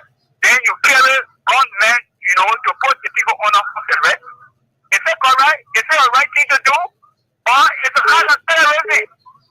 It is not good. They better come to their senses and desist from that and go according to the rule of law. Number two, concerning ArcelorMittal. ArcelorMittal deal, we know that, for the onset, it is not correct and not in the interest of the Liberian people. When it was alleged that even if ArcelorMittal, does wrong, you want to take them to tax, you should go to Great Britain, go to the UK. Okay, you can't take them to tax. Oh yeah. For 30 years, back after New Year. This is what it you see. Then number two, Metal say have been given the right, even if they are mining iron ore, they sign an agreement to mine iron ore. But if they come across any natural resources that go in diamond, they shouldn't give it to the government. All right, thank you very much. Good morning. Good morning. You got to move away from your monitor. I'm ready to what happened to the Baka code. Every day I pray, listen to reason about it for the government. We need to apply in the hill. Baka, we don't want to detail every news that comes from the government is bad. What will you put news? Listen to the educated people. The educated person after so what will you put news about your government? Every day I do listen to radio about you happy. We need to apply in the hill. Okay, thank you very much. Good morning. Liberians are having their say. Let's hear you. Good morning. Morning. This is Ibrahim Johnson calling from Philippines. So let us start saying what wrong with Baka calling. You, Baka Sandy, has it been registered by us? No, but we're not talking about. We're having conversations about what the action that has been taken. That's what Liberians are reacting to. Okay, so we need to put ourselves together and go to our representatives and senators. Why will Baka sign that kind of a deal? Every year, what will that mean? Please, what you can do, I'm going to do too far. So if you can please publish this thing, please let's publish it in a newspaper so that we can read it. And then we can put ourselves together and move to the house. Because we finish. And not us now, but our children and children, unborn children finish. Grandchildren, y'all, I tell you, yeah, that's what I'm saying. So that's it. You can't do nothing to another year. No protesting again. No, say, all right, that's no. Oh, you gotta go put that so give Liberian people job. No, I see. Say they will decide who they give their job to. You can't say nothing about it anymore. The president look at it and say, yeah, he signed it. The Liberian lawyers that put that document together along with Meta, who are the Liberian lawyers? Before you look for a Liberian lawyer, the president what he led, you can't go ask for the president he led. A Liberian lawyer, they both doing their work. No, my man, let's put the blame where it's supposed to be. Good morning. Yeah, good morning. Let's hear you. You're live on the radio. Morning. Yeah. Go ahead. Yeah, Man Coffee Township. Let's hear you. Yeah, the road process. Okay.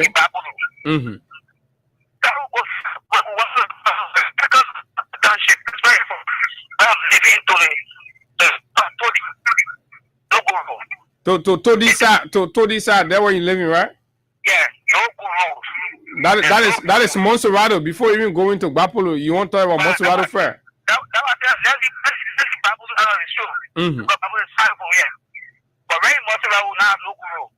So Mikere and Motoba Happy was here. The Mikere. Yeah, Mikere. Okay, thanks a lot. So the government is not solving rules problem. They're lying, they're misrepresenting the facts. Good morning. Hello. Good morning. Yeah, how are you? This is Junior Bakula calling from Bapolu County. Go ahead from Bapolu County. Do you agree with what Representative Yoko Koluba has been displaying of recent? Is that the actual condition of your rules? Yoko Koluba is wasting his time. Let me just tell you guys. Okay. Yoko Koluba is wasting his time. What have people been doing? What about the other side that the president has worked? You can't go there unless you go to the bush area where now there is no way to hold it. You think only one time and then will go and okay. So the human being, wait. The human being that are living to the side he went, they're not human being. They are all human beings, but they're not like, hey, listen, hey, you know you elder. Listen, you elder, so I want to respect you small, right? You elder, so let's take it easy. Yeah. So I want to know first, the people that living to the side he went, they're not Liberian. They are all Liberian. So you think their plight don't deserve to be elevated? We who live here don't. I mean, we are not really advocating for this and that. We know what the president is doing for the country. So what? Wait. So the player, enough part. And are you paying for a few years? You can't say, "Wait, let me tell you something." Let me take the other person. Good morning. With me, what other men they're talking in the hostel? People like when former depend on the host, or it depend on the host or on Baka. What? You know, power that kind of he brand and look at it for money business. Yes, so wicked. He went and saw it. Then they can't talk. The host went on Baka control. They're wicked now. What people on you? They're Baka and people. God will pay them. I tell you, all that thing. What kind of man? They play, you say the president working for the country, but they play, you can't show nothing that the president doing. They say no, my leader will go to. So what play them go now? So you don't deserve something. Good morning. Yeah, good morning. Good morning. Abu. Mm-hmm. My name is Selvin Regis. I'm calling from NTA community. Go ahead. Now, I have a contribution to make, and I just want to use some kind of case scenario.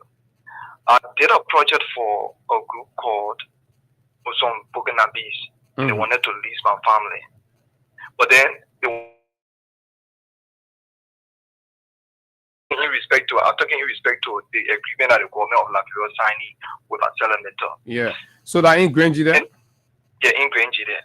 But then the guys, when they wanted to so that all of you started bringing the Burkinabe. When I reviewed the document, I said, no, I don't want to agree to that. How I give you a farmland for 25 years. Mm-hmm. When I have children that's supposed to come after me, maybe after me will have all the people that will come. I didn't do that. I mean, maybe 10 years could be enough. Mm-hmm. Now the government entered into an agreement with us considering the following, government that will come in power. How will they continue? You're doing everything to eat all of the future of Liberian and not thinking about what Liberian going to benefit. Look at the national budget that these people then even prepare. The budget that they prepare is not in the interest, $1.2 billion, it's not even in the interest of the Liberian people, it's even in their interest. You're paying senators representing their hard money and the president office increasing the stock. What do you have there for those people who are learning in our country? What other extra development? Look at the road that you get displaying in Bapulu County. When I was traveling to all of the random where is even strategy that she wants to return to Monrovia, but because no car can reach to where she is. Yeah, so this thing is what people must be fooling people. They think is doing things. They think everybody in our community and bring it down. Yeah, they thinking here. So, but let's go to Amen Upton Pew, and then we'll take one more call locally, then we go to something else. Upton, good morning. Good morning, Abu. Good morning, Cesar. Morning, Upton. Yo, look, I want to call with one of the caller, right? Mm-hmm. It's just simple. One guy is an old man that lives, the dress I left in the t-shirt. So he will fall for anything. But I don't care about Liberia. Or the person or the institution that suffer the whole casualty here is Aspen himself. So for me, I want the Liberian people, especially the youth, right, to take it very serious. That they can engage the horse and make the horse understand that if one or two things are not done, right, in respect to Senator Antoine, right? They're going to get Antoine, they should sign the contract. And if they dare defy the Liberian people, they sign the contract. They ask them that feed the contract person. And that's about the operation. Simple. No, but that would not be that would not be responsible. You gotta deal with your government. Why you can't deal with your government? You gotta go. And you got representatives. You got other people. No. I'm not sure I want to support that. I'm not sure I want to support that one. That's why you have. That's why you have your best brain. That's why you have your best brain to evaluate the deal and make sure that the country interest is served. Our best in our interest. As long as that know that we're our interest, and they can't do things to serve on the port. Someone is going to call upon it as well. It happened in the Delta region when BP. Okay, all right, thank you. No, that one another good example. Thank you very much. We won't go on that side. I mean, let's mount the necessary pressure and ensure that the government can do it better. Good morning. Morning. You're the last caller. Yeah, my name is Carmen Kevlon calling from Matali. I just want to say a big thanks to Honorable Yete Kulva. You see the fellow who just called, according to him, he said you called for leave the man own. Yes, but the fact of the matter is that I want to tell you now, the United Yankee Baptist people did not say some part of Liberia. He said in 100 days. So maybe he did not hear the speech for his dinner bearer. He said 900 days there will be no car getting stuck. He did not say part of Liberia. So let me make that clear to him. I guess he's listening. Okay, so let me just address that. Okay, thank you.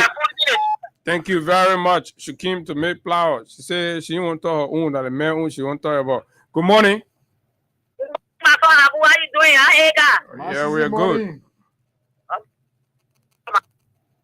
Oh, we have go waka waka, there we are go walk for your stop right. There we are go waka Liberia people, your stop right. Where are you from? Then what did I go? So who tell you say that singing Bene who call ever? Yeah, oh, pastor, that can stop who talking. While talking, I can start with thinking to make it juicy. The process we have to go. Therefore, they say, blah, blah.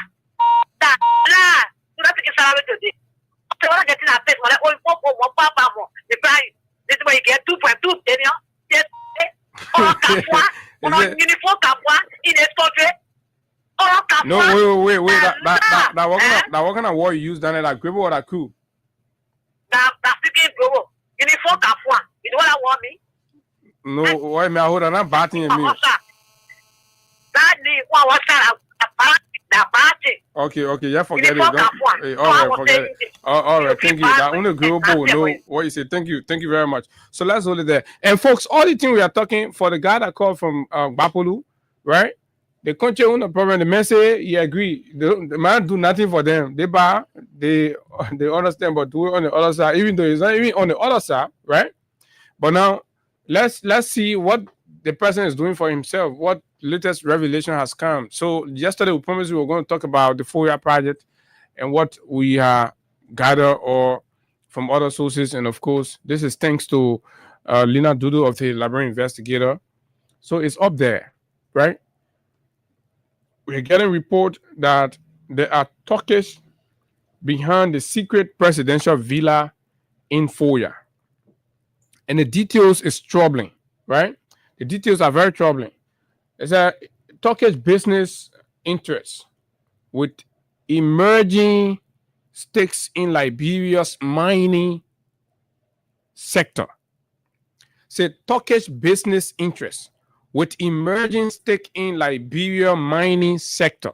So whatever Turkish business group or group of associations that are linked with the secret villa in Lofa, they have got their eyes on the mining sector of our country. So many report has indicated that Liberia has a very strong potential in the mining sector. So, but unfortunately, this government has been dealing our mining sector so clandestinely. And of course, if you see the number of Chinese that are in this country today, they are not here because they love the toboggi or they love the cassava leaf. No, that's not what they're here. Forget about Lola that can be doing that. Hey, you want to get him at you want to get him at I think Lola is doing other things. Lola is doing other things. I know. Yeah, we respect the tourism aspect of it, but Lola got attracted to Liberia not because he wanted to come be singing SRO music, right? There are other things now. So they have expressed or they have demonstrated emerging stake in Liberia's mining sector and are quietly bankrolling the construction of President Joseph Boakar's US $10 million villa in Foya, a month-long Liberian investigation probe has found. So these business people from Turkey, right? What you need to take home from this is that they are secretly building the $10 million project in Foya, the retirement home for Boakar in Foya. And they are business people. And they have strong interest in the mining sector. And when you talk about mining, you're talking about Foya, you're talking about around there, then a Wologisi coming inside small, right? So this is about Wologisi. You remember the last time when Tomafala asked the president whether we take Foya, let's say the Wologisi Mountain to develop Foya, the president Marcelli? So yeah. When you're dedicating that his small motel, then what he built near the border there. The president have listened to his son. So he got just started right? Let's get the details. Lofa County. A month-long investigation by the investigator has uncovered credible indications that a Turkish firm with business interest in Liberia's mining sector is financing the construction of the alleged US $10 million presidential villas, currently raising in President Joseph Boakar's hometown of Foya. The project, which has been the subject of intense, so this writing is very, very small, so you will have to bear with me, of a subject of intense national debate, is being built under a veil of secrecy without public procurement records, budgetary disclosure, or any acknowledgement from the government of whom is funding it and under what terms. The fundings marked the first substantive link between the villa and foreign financier. Until now, the government has provided shifting and inconsistent statements regarding the project's ownership and funding, ranging from claims of sub-regional sponsorship to suggestion that it is a private initiative. None of those explanations has withstood scrutiny.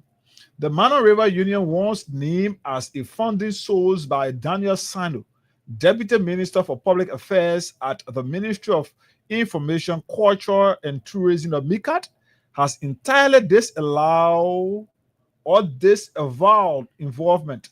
No legislative appropriation exists, and the Public Procurement and Concession Commission, or the PPCC, confirms that no contract of this nature was submitted for review.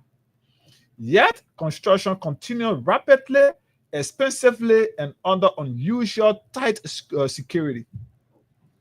Residents, workers, community leaders, and project insiders interviewed during the Liberian investigators on the ground reporting in Foya described a project overwhelmingly dominated by Turkish nationals. Mm-hmm.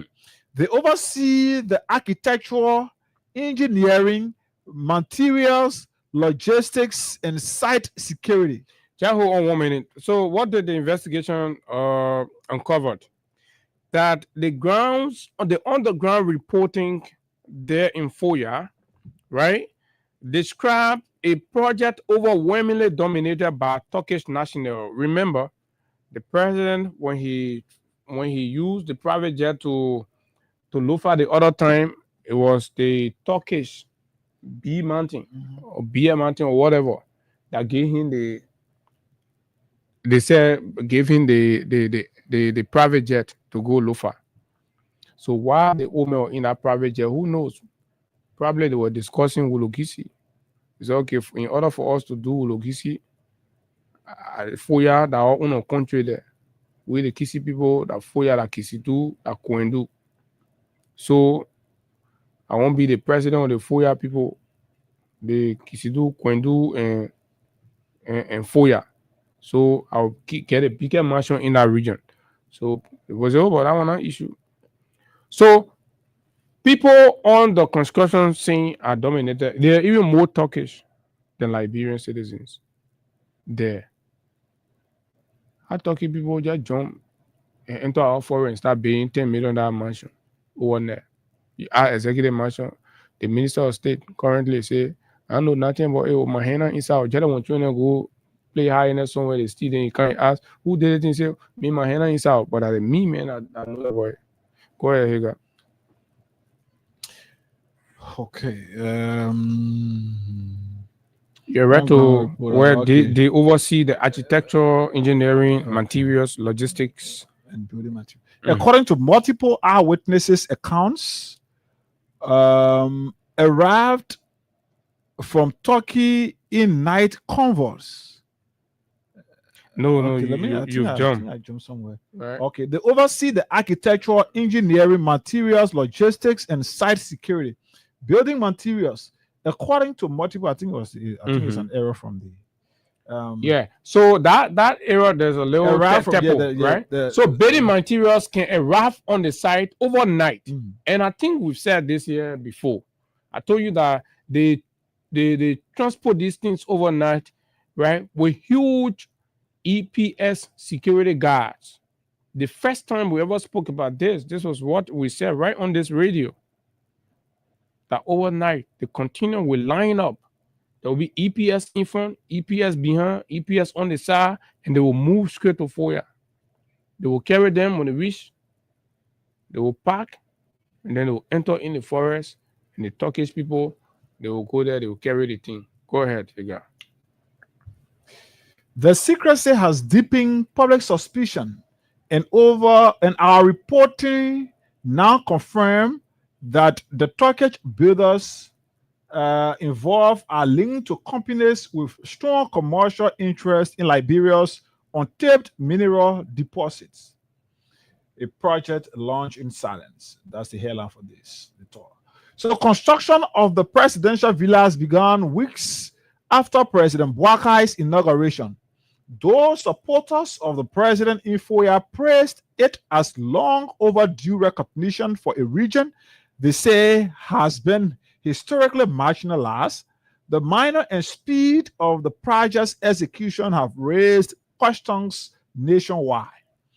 Under Liberian law, any public project valued at or above US $200,000 must undergo open bidding and public disclosure in accordance with the PPCC Act. Okay, so the law say any public project, the money has to come from the budget or it has to come through means that belong to the Liberian people. So when the company come in and they're paying, right, these things should go through open bidding and there must be public disclosure.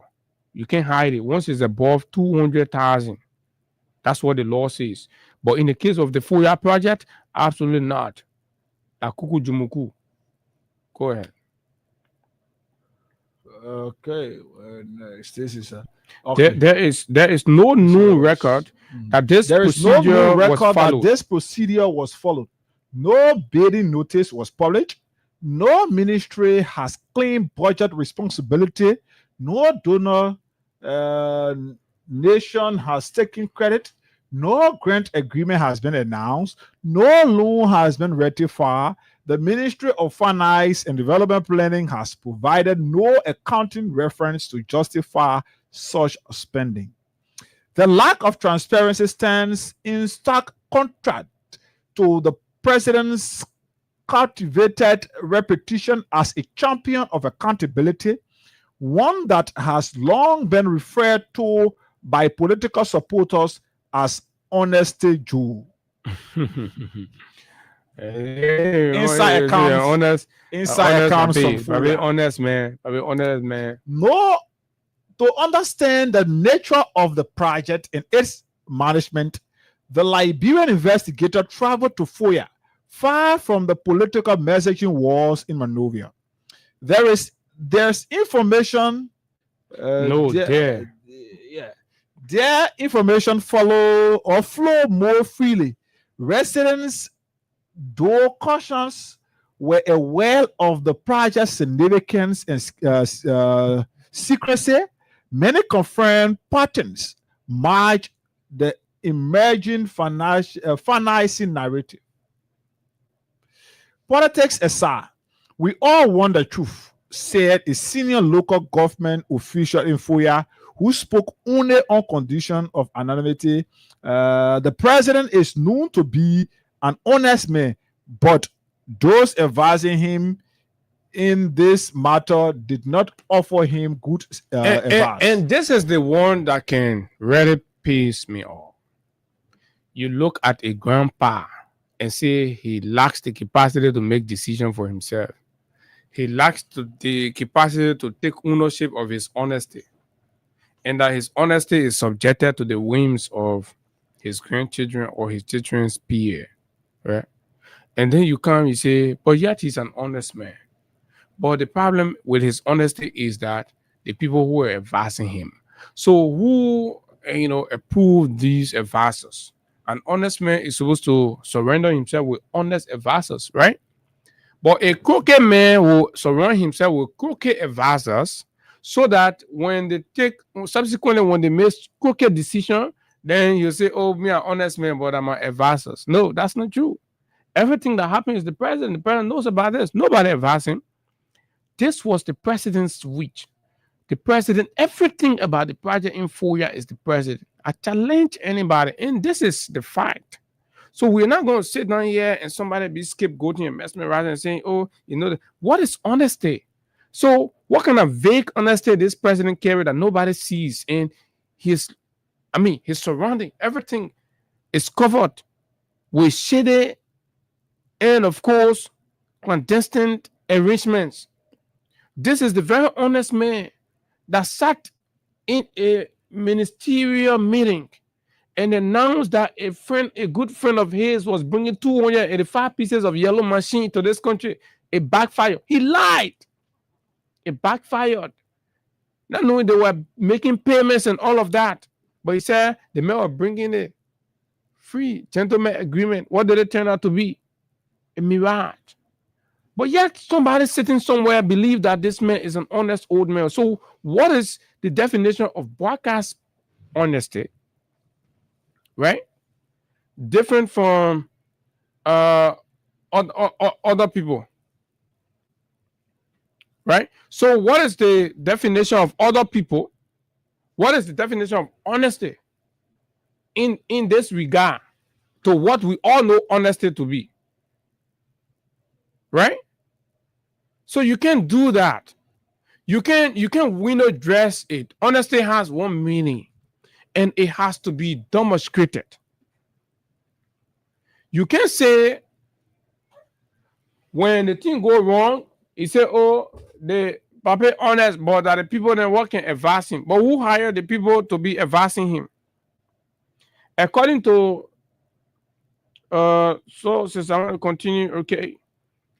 So the land is 7-acre tract near Bandilo on the Fuya Medenkoma Highway was secured under the direction of former representative and now Minister of Internal Affairs, Francis Sakila Numale. Residents who own properties on the land were compensated, in some cases at rate higher than typical rural land transactions, suggesting the presence of a well-resourced financier. The same official confirmed that Turkish nationals have overseen the project since shortly after the foundation was laid in March 2024, right? January, February, March. Before the president could start anything, he started a 4-year project. January, February, March, right? After the movement of the fainting, January 22, February 22, March. It didn't even go good. 3 months. The project commenced. While Liberians were languaging, confused, looking everywhere for the hope of a rescue agenda, right? That was not going to come here and flout in extravagance and the attainment of material possession and all of that. The Turkish people are the one building everything. They're so sad. The roofing, the fittings, the finishing materials, the furniture, all from Turkey. They come at night. Nobody outside the project is allowed in. Security is strict. The money is not small. It's so sad. A second source, a civilian with relatives working inside alongside the construction team, went further. The president had a friend from Turkey who is paying for this. They have business interests in the mining industry here. That is why the thing is secret, because they won't do mining there. So that's why it's secret. So they build the place secretly. So who knows why they are building? Maybe they have already started clandestine mining on the Wologisi Mountains. People need to go check. But again, they have deployed all kind of Sakila Numale rebel, that Reklo rebel Sakila Numale are having. They put them in a booth. Right? The Liberian investigator could not independently verify the identity of the alleged financier. However, patterns in the project supervision, procurement trail, and site control strongly suggest the presence of a foreign commercial entity rather than a philanthropic donor or state-backed grant. Overlapping political and commercial interests. If Turkish interests are contributing to the villa's funding, it aligns with a broader regional trend. Foreign companies securing strategic influence through personal relationships at the executive level. No doubt. The origin of the story about the controversial yellow machines yet to arrive in Liberia has its background from a personal relationship between President Boakai and a South African investor. The narrative shifted only when the public raised concern and demanded answers about the deal, which later ended bringing in Chinese business tycoon whose business sites were visited and evaluated by Vice President Jeremiah Kwan-Kun. In Liberia, mining concessions have historically been awarded through negotiated agreements that involve significant political influence at the highest tiers of government. From iron ore in Nimba to gold in Cape Mount to timber concessions in other parts of Western Liberia, Turkish companies have shown rising interest in West African resources extraction. In Guinea, Mali, and Sierra Leone, Turkish-backed mining and construction firms have expanded aggressively in the last 5 years. The structure and scale of the villa, important. So when you see this thing looking at bungalow, it's more than that. So Abu, that place, looking at the structure of that place, and drawing in the partnership between the government, clandestine partnership between the government and Turkey, or the guys from Turkey, Abu, it brings me to the understanding that is their company side that they are building. But the government don't want to be clear, and they are making it appear like a village.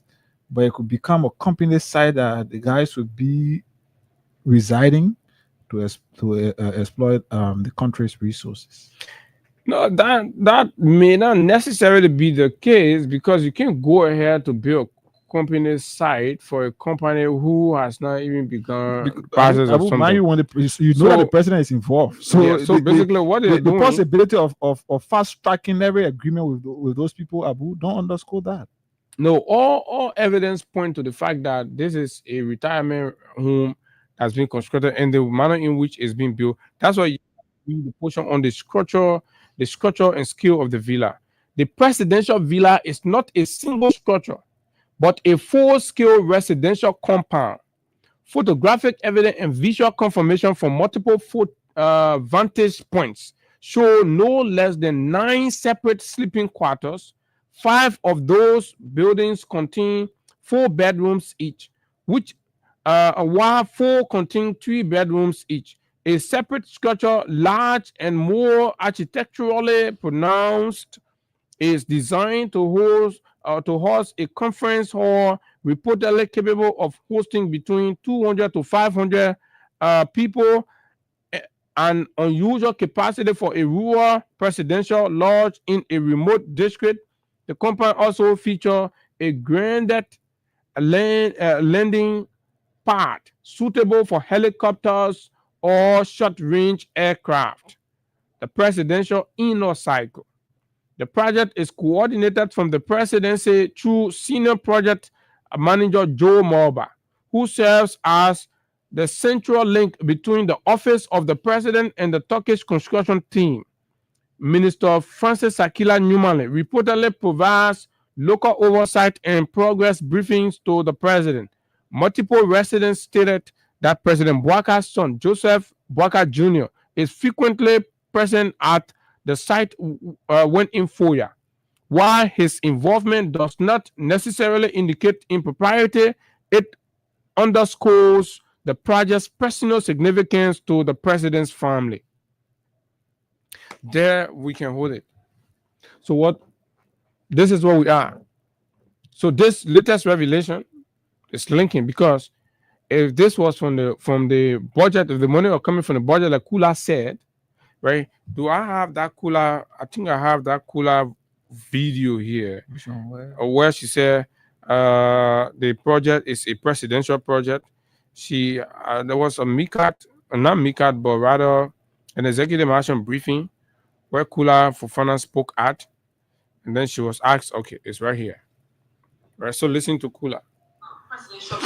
In all honesty, I've not really made key follow-up because, yes, we've heard it in different comments, but I will get back to you with the key information as to the correspondence of whether or not the source, whether this is sanctioned by the president, but just the general information that we've received so far. It's not something that is the president's personal property as it is speculated. Whatever that's been developed will be in the interest of the government, and government, so it can be this. To speak like this, that means you have official documentation that indicate clearly to you that it is a government project, it's going to be for president, right?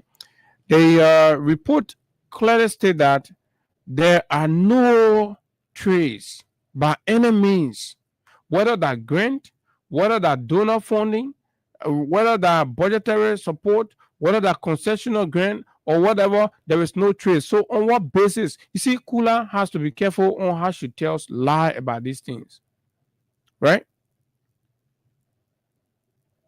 Look at that. How do you say that it is not for the president, but rather it's a government project? So what did you present to the press? What did you present to the public? That clearly says where do we go to find the truth in what you are saying, that it is a president project?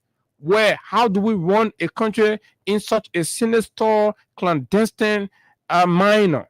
And we expect to be taken seriously and responsibly, and everybody's supposed to shut up in this country and just allow you people to do everything that you feel and run the country anyhow. But it affects everybody. It impacts everybody. Right? So the president is doing more to invest in his life and his family than he's doing for the Liberian people. But the good thing is, the saddest part about it is that he's using the Liberian people money. He's using the office of the president of the Republic of Liberia to attract these things to himself. 6 years ago, President Bouakar was seated in rehab. He had no friend. He had no friend. He had no business partner. He had to rely on GoFundMe. from poo-poo-toting Liberians in America who are doing that to survive. They had to take some of their poo-poo-toting money and send it to him through Sendwave to survive. This is how the man survived. How come, right? Over there, they may get all the valuable friends and they're coming around. They're coming because of the Liberian people presidency. So whatever he's attracting is the Liberian people money. And he must use these things and remain accountable to the Liberian people. And that's what we are demanding. That's what the law says. We are not just being unreasonably critical, but we are saying this is what the president of the country is supposed to do, and this is how he's supposed to do it. But you are saying no because he's an old man, so it should be so. And nobody should talk about it. He's an old man. And that is the logic that I have refused to fall for. Because it doesn't make sense. We see the man as the president of the country. We don't see him as the old man in the country. There are moments where we pay homage to the old people in the country. But we're talking about the presidency that's selling the future of this country. Before the 6-year end, the real story about that villa will come out. And we are. So we take calls, and then we call it a day. 0776 104 104 086 500 104 are the numbers. You can call us on here just this morning and be a part of the conversation right here. Time is fast spent. 0776 104 104 086 500 104 are the numbers. You can call us on here. Let's talk to you right here. Good morning. Go ahead. Go ahead. This is the boss of PJSA, the former board chairman, joining from Somebody the Truth. Go ahead. Abu Hega, I want to say thank you this morning for your dedication to nation. But here's the thing, Abu Hega. I'm so, devastated this morning. I'm very broken. This old man has to be stopped. It's about time that well-meaning Nigerians come together and stop this old man. See that this old man is foreign, it is scaling. That is his actual age. He's scaling. But what is he leaving us with? He's leaving us with a kind of depleted and empty Nigeria. He's just depleted all over the place. This old man is not an honest old man. This old man has a history of dishonesty. This is the old man that took a very good and fair it was thought. There are a lot of bad things. The old man is so entrenched in criminality in his past. So some of us have come to the realization that maybe we should just offer ourselves to the nation as a foot sayer, as a conduit, or as any kind of vehicle, however it's fit, or well-being like we don't want to use us. Let it use us. If it is forced for our life to be taken away from this nation to be saved, let's not be. But this old man is creating chaos that will go beyond 2029 or that will make him live for the next 100 or 50 years. So we have to stop this old man. He has to be stopped. Anyhow, in any way possible, this has to stop. Thank you. Okay, so the United Party government has put $8 million on the NSA budget. And remember that they have launched this campaign to build the UP headquarters across the country. So that's how you see they're making these sinister increment into the salary of secret service, institutions, because these places you not do report. So the UP budget, headquarters money, they now put it through the NSA. So what justify adding additional $8 million to the NSA budget? For what? And somebody will say, "Oh, yeah, the NSA, you don't." I mean, what justify additional $8 million he got from 16 million in 2025 to 22 million, and another 300,000+ added to the office of the speaker. Yeah, no, that one ain't that I meant the speaker in the line. So what if they are that level? Been added, so yeah, why is it being added? It's being added. Yeah. So that they took it up. The 2025 budget is 5 it's $1,505,553. Yeah, that reduced figure. But the now slash is $1,848,000. The slash they put in budget actually. But let's hear you. Good morning. Because they are having issue with her. Good morning, Abu. Morning. Go ahead. And let me say good morning to Higa. This is Washington Stove. That calls from Gisdale. Abu, Higa said something that I want us to look at. So we don't know the actual owners that play. That's because we have not released because maybe they are sure this people that they will get a contract. The thing when you see they are playing in Cayman, they're looking like Cuba. I hope that now play with all the building where will be resigning to be money na mountain. So the one you guys say I was looking at it. Okay. Hello, good morning. Hello. Good morning. If that's the case, I run for go run second and take it. Then you gotta do that. That EPS gotta go mine it. Hello, good morning. Go ahead. Yeah, good morning, Abu Shari. Hey guys, morning. Go ahead. Yeah, my name is Dylan Kiyama. I'm calling from the government here. That video you're talking about in Korea, I'm a Bonova Korea man. I'm a kissing it at track. You know what I'm saying? The very thing is very nice. That generally out of whole country doing it for that time is you know the rest of the whole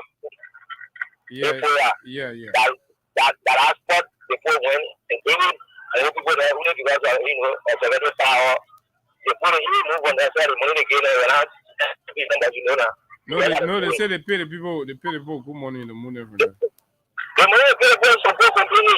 I don't know how to go company. I'm a teaching my name is Juma. Yeah, the people, you know, old people now, they will not want to lead the ancestral era, but I mean, that government, so you got to move. To be honest, you know, President Bada came to power on his law. Everything about Bada is law. I know Bada, I used to wow, Muruba and get to Korea, Wakaya, almost a general Muruba in but Bada, even come there. The American government actually started as a president in that one day. Now, even day after, even time I don't even walk around the school and even look around my community. You know, let me be honest, you can't live in left on that. All right, thank you. That's a voice from Foya. And so that's all it is. So we'll keep taking calls right here. 22 minutes. Good morning. Good morning. Good morning, Abu Yiga. Morning, boss. Okay, I'm thank you for the talking point this morning. According to Senator, my brother, the problem here is we have an issue.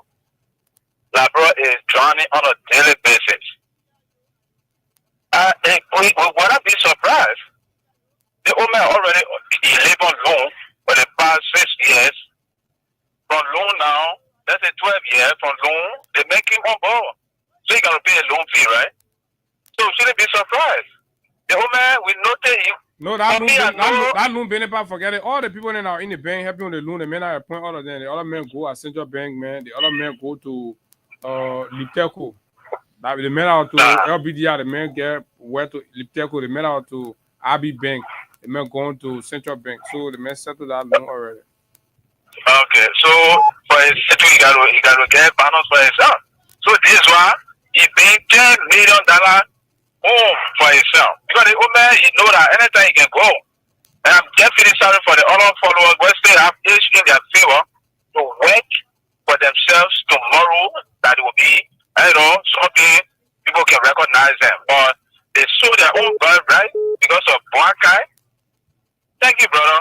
Have a good day. Thank you for your participation. Finally, you're the last caller. Good morning. Yeah, good morning. My name is Chester. I'm calling from Abadeka Watch. Yeah, this country, every one of us actually are very surprised to see this country that is. Now we are in this country, we are in the for this country. We have so many companies in this area. And we were working, I want to welcome from Bambagris, the company called Reco. So I work for 2 years above. Now they are put us down with $5 rate. They all the world employ, but the company said there's no money to employ us. So they put every one of us down and give us $5 rate. But the government said they're having people 6th of December. Say everybody must come and tell them thank you. So even y'all all the putting you down from your where say all of y'all will come. Say you're happy. Yeah, well, now we already know me. So I don't have nothing to do. I don't have no copy to put it because if we put up on a company, I'll see. Oh, nothing get it to all. Yeah. So you get copy to go there. I will just quickly. Yeah. All right, my brother. Sorry about that, man, but it's sad. They're going making the rescue and they're not paying attention to people like you. Yeah. Rather, they're building mansion for themselves. I'm sorry. Yeah, I know. Okay. So just quickly, there is this SOS call for LEC at the very car wash around the liquor factory where the guy just called from. The man Barkley, the Lofa community car wash.